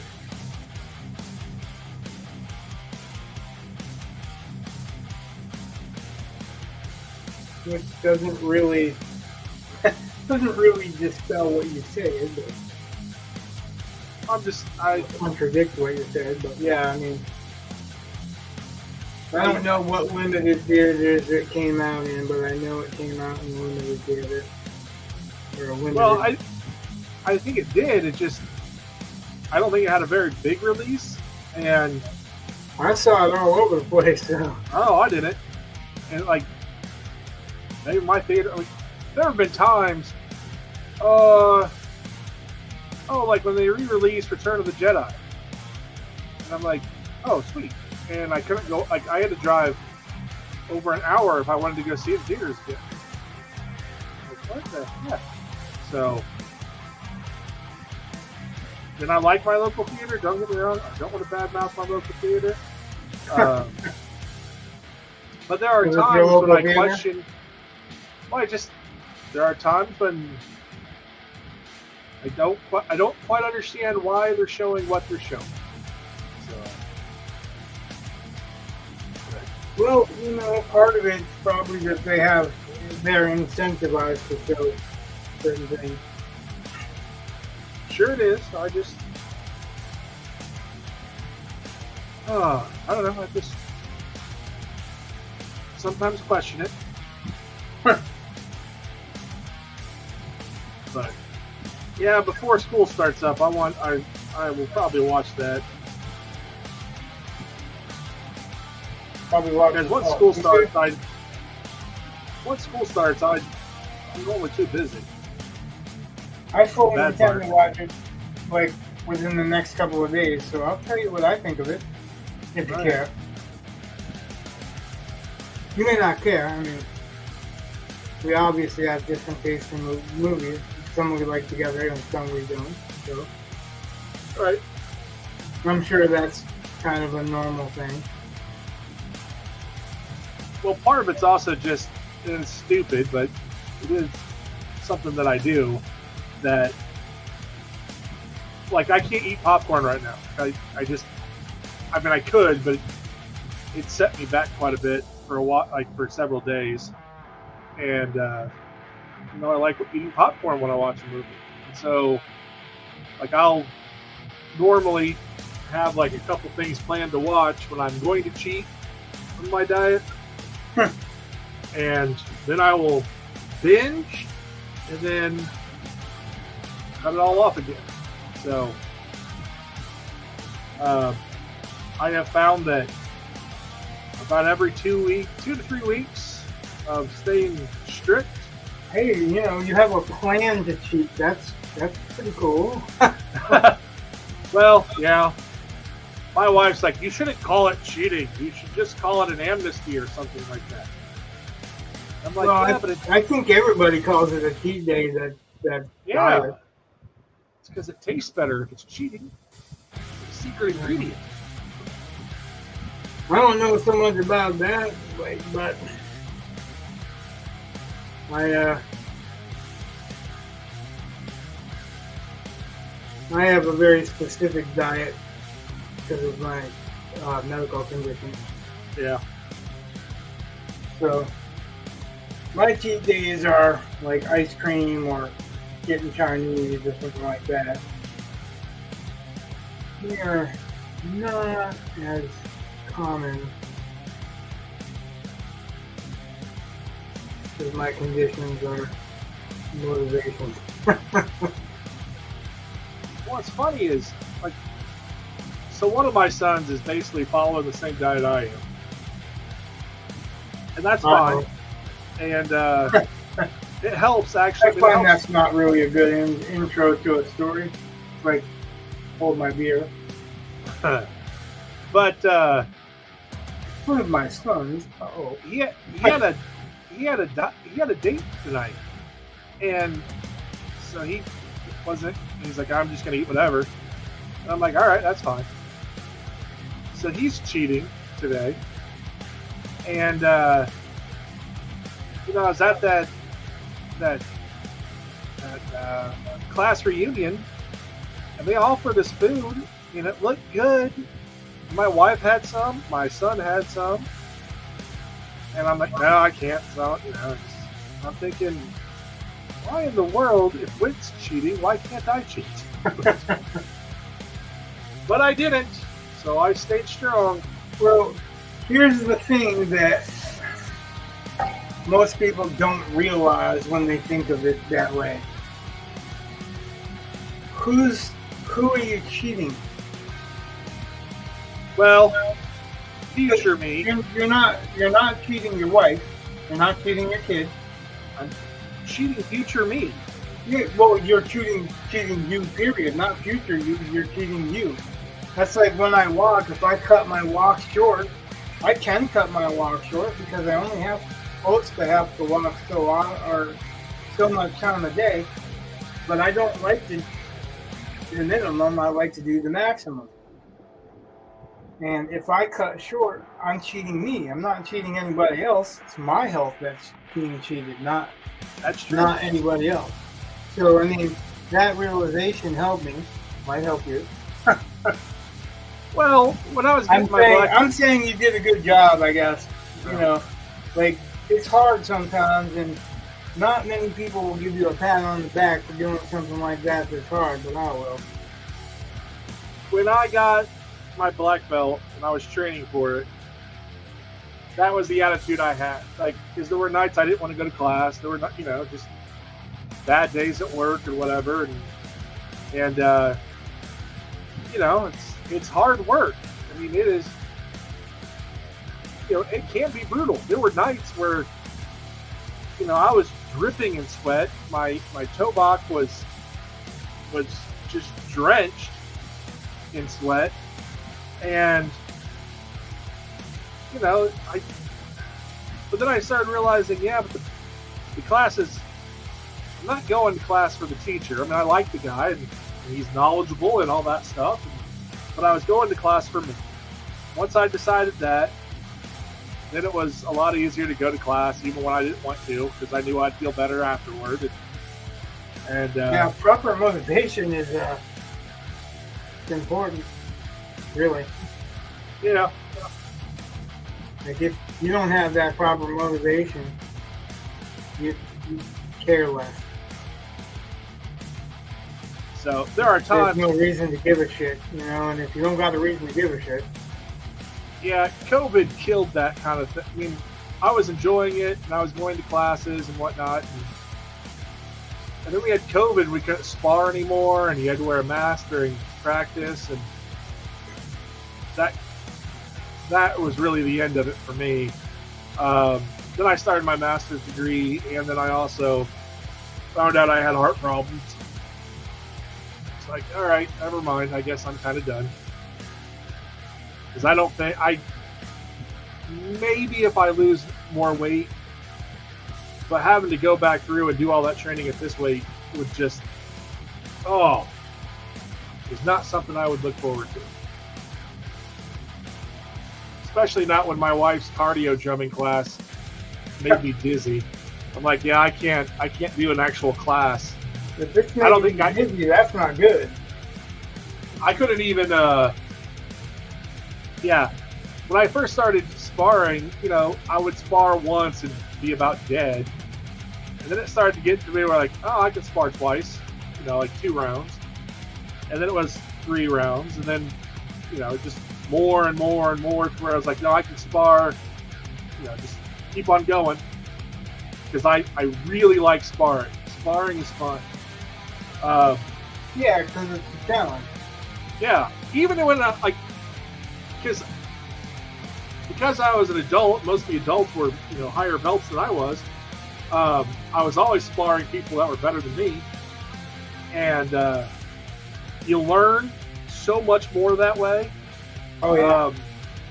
And I'm like, I don't care if I'm getting beaten, I'm learning. Like, it was fun. That's what I still enjoy sparring. But that's what I do all the writers' forums for. Because I'm gonna run into somebody who's better than me, clearly better than me, that can help me get to that next place, Yeah. And I have, like that new one, I was surprised. I didn't even know you were a member of that. Oh, I think you mentioned it, so I looked it up.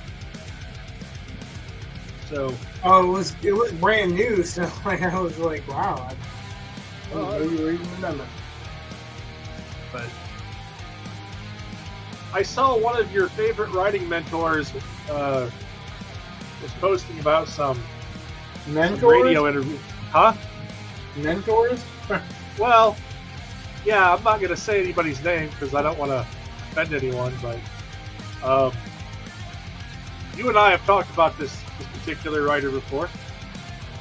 And when I say mentor, I mean that kind of sarcastically.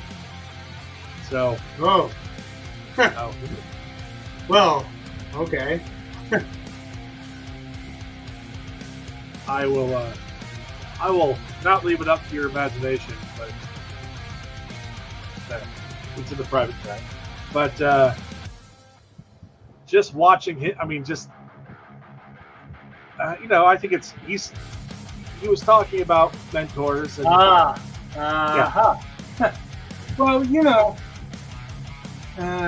he is. I think he does a service for people. Yeah. It's just not a service I'm going to use.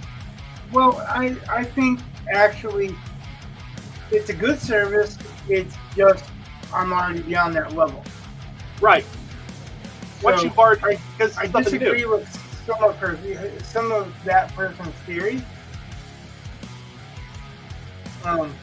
His theories. Yeah.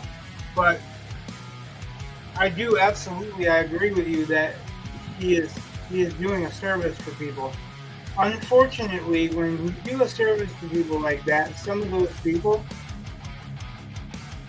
take your word as law. Yeah. And I see that a lot. I'm not impressed with that. I'm not impressed with the fact that that person seems to thrive on that instead of correcting that approach. You know what I mean? Right. That sounds right, because I don't want to be insulting or whatever. And I get that if you get an accolade, you're going to be proud of it. You know? Oh yeah. And I guess I'm a little bit more. I like Brandon Sanderson's idea that you should try what he does, and if it works, you do it. And if it doesn't work, then find something else. And I mean, it's built in that there are other ways of doing this. And it's built in that he's not the authority. I think it's great. He's not the only one. That's like when I talk about painting. If you look at almost every information box below on YouTube, it's like, this is my way. This is not the only way. This is just my way. I'm not gonna say that. Like I was saying earlier, that I'm trying a bit of Michael Whalen's way, Yeah. but this is still my way. Like I'm trying it the way he's saying, but I'm trying it the way he's saying because it's actually natural to me to do so. It's not like I'm stepping out of any comfort zone to do this. Right. When I say I'm trying somebody else's way or trying somebody else's process,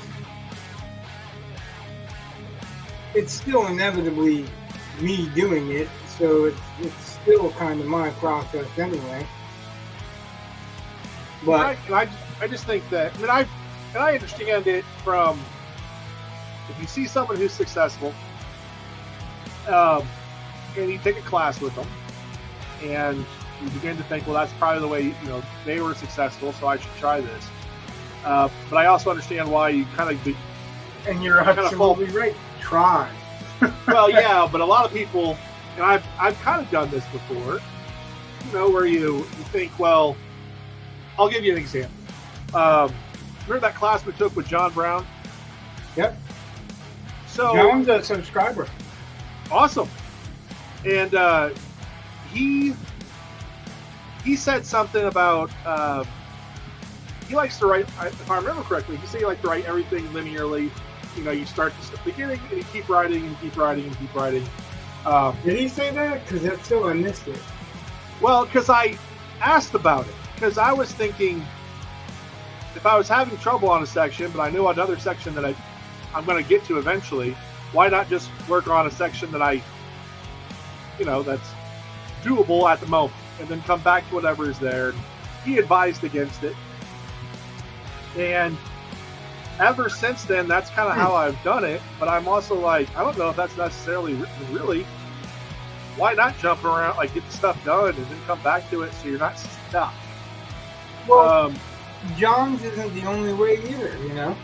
Oh, I know. Like, you're absolutely. I know you know that, but like I'm saying it to qualify, and he knows it's not the only way. Right. He's not saying it's the only way. He's saying this is the easiest way he found, which that's cool, and that's another one of those. He's being helpful, in his own way. And he was offering, free classes and stuff. I mean, he's amazing. And he's very excited about what he's doing too. Like it's hard. Oh yeah. It's hard to not be fueled when he's, Oh yeah. I think he's wonderfully encouraging. I mean, I would never say anything bad about John. I just know that piece of advice stuck with me a little harder than it probably should have, and it's one of those things where it's hard not to just rely on the authority or the person who's done it before and been successful. Like, I get it. It's kind of scary to ignore the advice, if that makes sense. So I get it. Like, why people would listen to that other person. Yeah. Because if you don't know and you haven't seen that stuff in, 50 other books and all that, it seems kind of important. But I mean, you and I have both noted, like, a lot of the stuff that the first author, the nameless one, espoused, he didn't follow his own advice. Right. And it's like, well, okay, kind of weird that you're telling me to do this, X, Y, and Z, but you're not doing it. Well, technically, Elmore Leonard did that shit too. Well, okay. He wrote his 10 rules to writing, or 10 basically pieces of advice to writing, and if you've read much Elmore Leonard, he violates every single one of them. Right. But if you listen to him when he actually made those rules, those 10 recommendations, I want to say, they bill it as his 10 rules of writing, but right. He was being interviewed when he made them up, or when he announced them. I'm sure it wasn't unplanned and then all of a sudden, but he said that the reason that he has those rules is because he learned the hard way. Oh.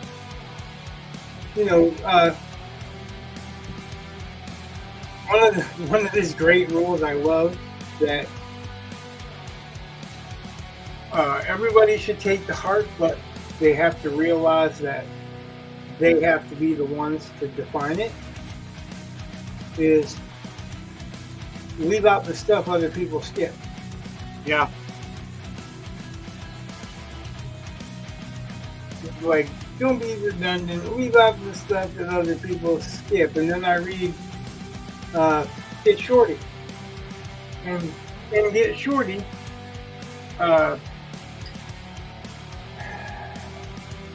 what was his name?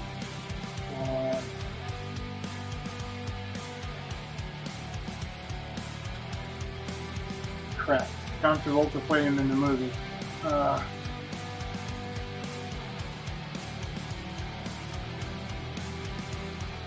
Anyway, the main character, Yeah. He comes up with this idea of this movie he wants to make. That's the whole plot. He's getting out of being a loan shark and going into Oh, Get making Shorty. movies. And he tells the plot of his movie Was that Be four Cool? times throughout the book. Like the entire Wow. thing. So it's not a huge book, so That's maybe either Be Cool or Get Shorty. Get Shorty. Yeah. I didn't read Be Cool yet. Well, I know the movies because I didn't Yeah, even know. the first one. So whatever. But No, I'm just telling you, it's the first one. I read the book okay. and watched the movie, so Did they get out of? Is the second one where they do music? Because one of them, they're like in the. I remember. I mean, the first one is about him wanting to make a movie, and then there's a you're right. bag with Yeah. money at the airport. And, Yeah. Second one has instead of the film industry, it's the music industry. yeah, he's branching out. Yeah. But yeah, the first one, he tells the plot of his movie without an ending, like 3 times throughout the book. Which is a little bit excessive considering the fact that you're actually watching what he's telling. Because his movie is about his misadventure trying to collect money from someone in Las Vegas. In the movie, it's Dennis Farina's character that sends him out because he shoots him in the head. And that does happen in the book, but he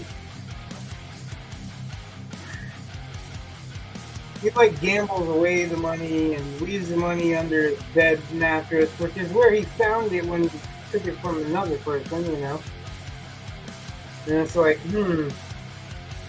this guy don't learn from any of the same mistakes, but yet he is talking about, Right. basically the same thing, not learning from.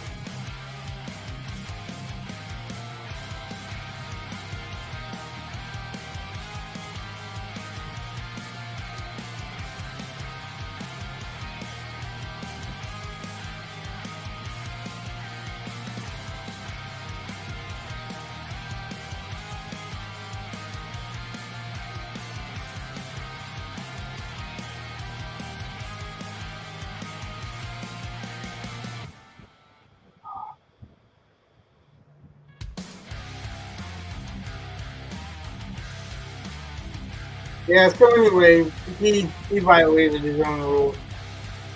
But that's how he made his rules, so if you didn't know that and you read his rules, you know what I mean? Well, I just know that's one of the problems, one of the major problems I have with that mentor Yeah. is that all of his stuff, except for one thing, is taken from somebody else. You can find that same information way better expressed before he expressed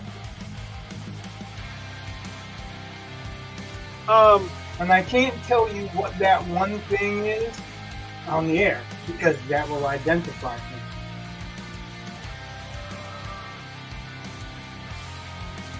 I'll ask a question in private. I think I know what it is. But I don't think it's actually. I don't even think that's real. It may not be. It is the only thing that I can say for sure that I had not heard of elsewhere before. Now, not the name of it, because that I did hear elsewhere before. But the actual action of what the name means to that person. Wow, this is hard to talk around.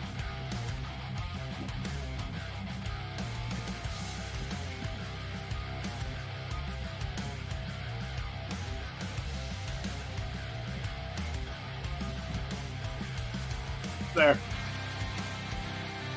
That's my guess is what you're talking about. It's in the private chat, but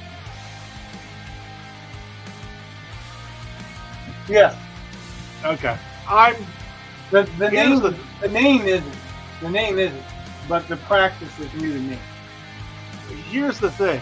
I was at a seminar, a few weeks ago for my AP class, and I'm pretty darn positive these people would probably not know who we're talking about at all, and they were talking about that technique. Okay. Because when they were talking about it, I was like, oh, that's the same thing that this gentleman in question was about.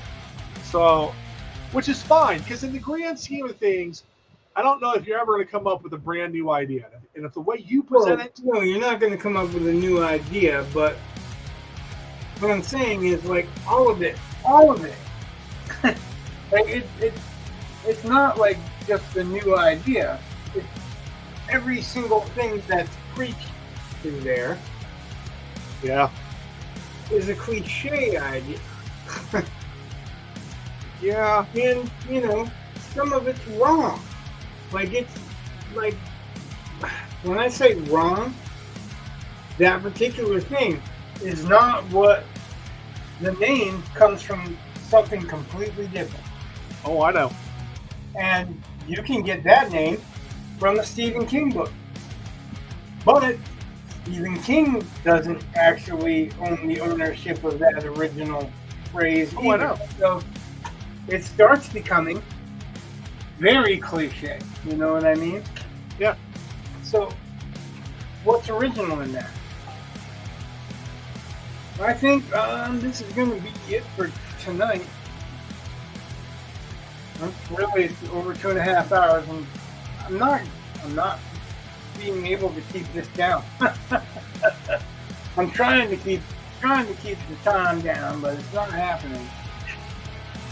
I think that looks less phallic. If it doesn't look less phallic, then you're just seeing phallic.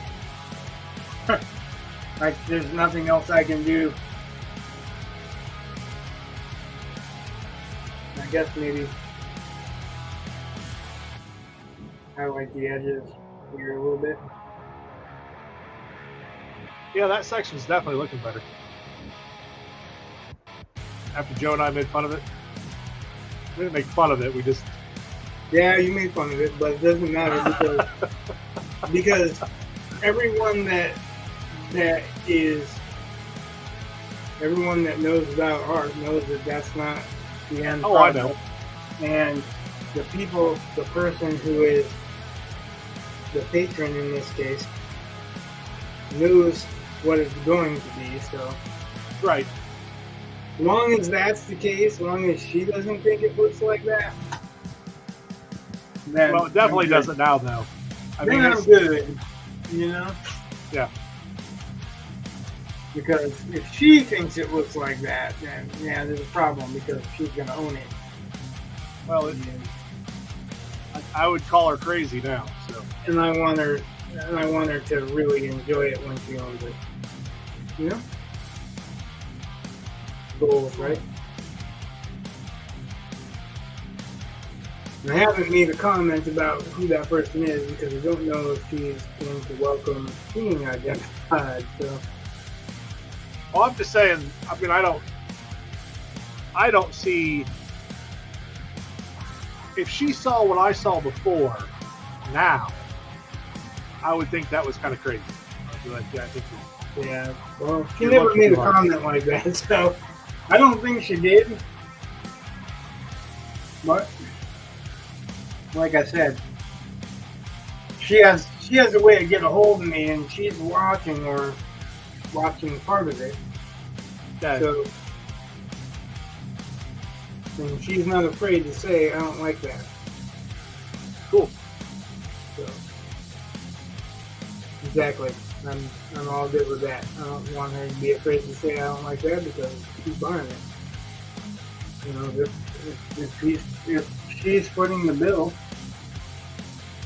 I want her to be as happy as she can be with it. And I also want to be happy with it too, you know? Yeah. This is like, so since I was in the hospital and I really haven't recovered 100% from that, this is cathartic, you know? Yeah. It really is helping me too to get into a better state of mind. And that's why I'm so glad that I have a co-host and somebody to hang out with and talk, even if we don't agree all the time. Because it is, you know, and it makes it like feel like I'm not hanging out here by myself for nothing. You know, it makes it feel like something's actually coming out of this. I really want to have other people be able to take something away from this.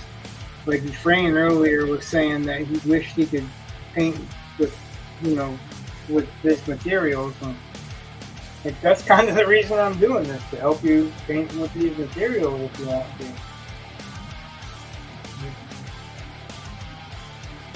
Nothing's going to be perfect, but if you're not afraid of making mistakes, not afraid of the fact that you're going to go into it again anyway. You know, if there's something you don't like, you just hit it and make it so you like it, you know? Yeah. Those are things that are cathartic for me because I know that.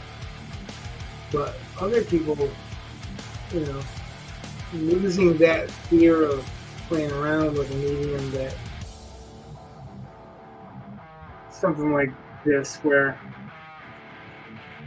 they don't know exactly how it's going to act or react or whatever, but that's kind of the point. You're learning about yourself as you're controlling the tools, and you're learning about the tools, and you're learning about the application and how many layers it takes to get what effect. And what you guys see here is different than what I see because, first of all, the camera's changing colors a little bit.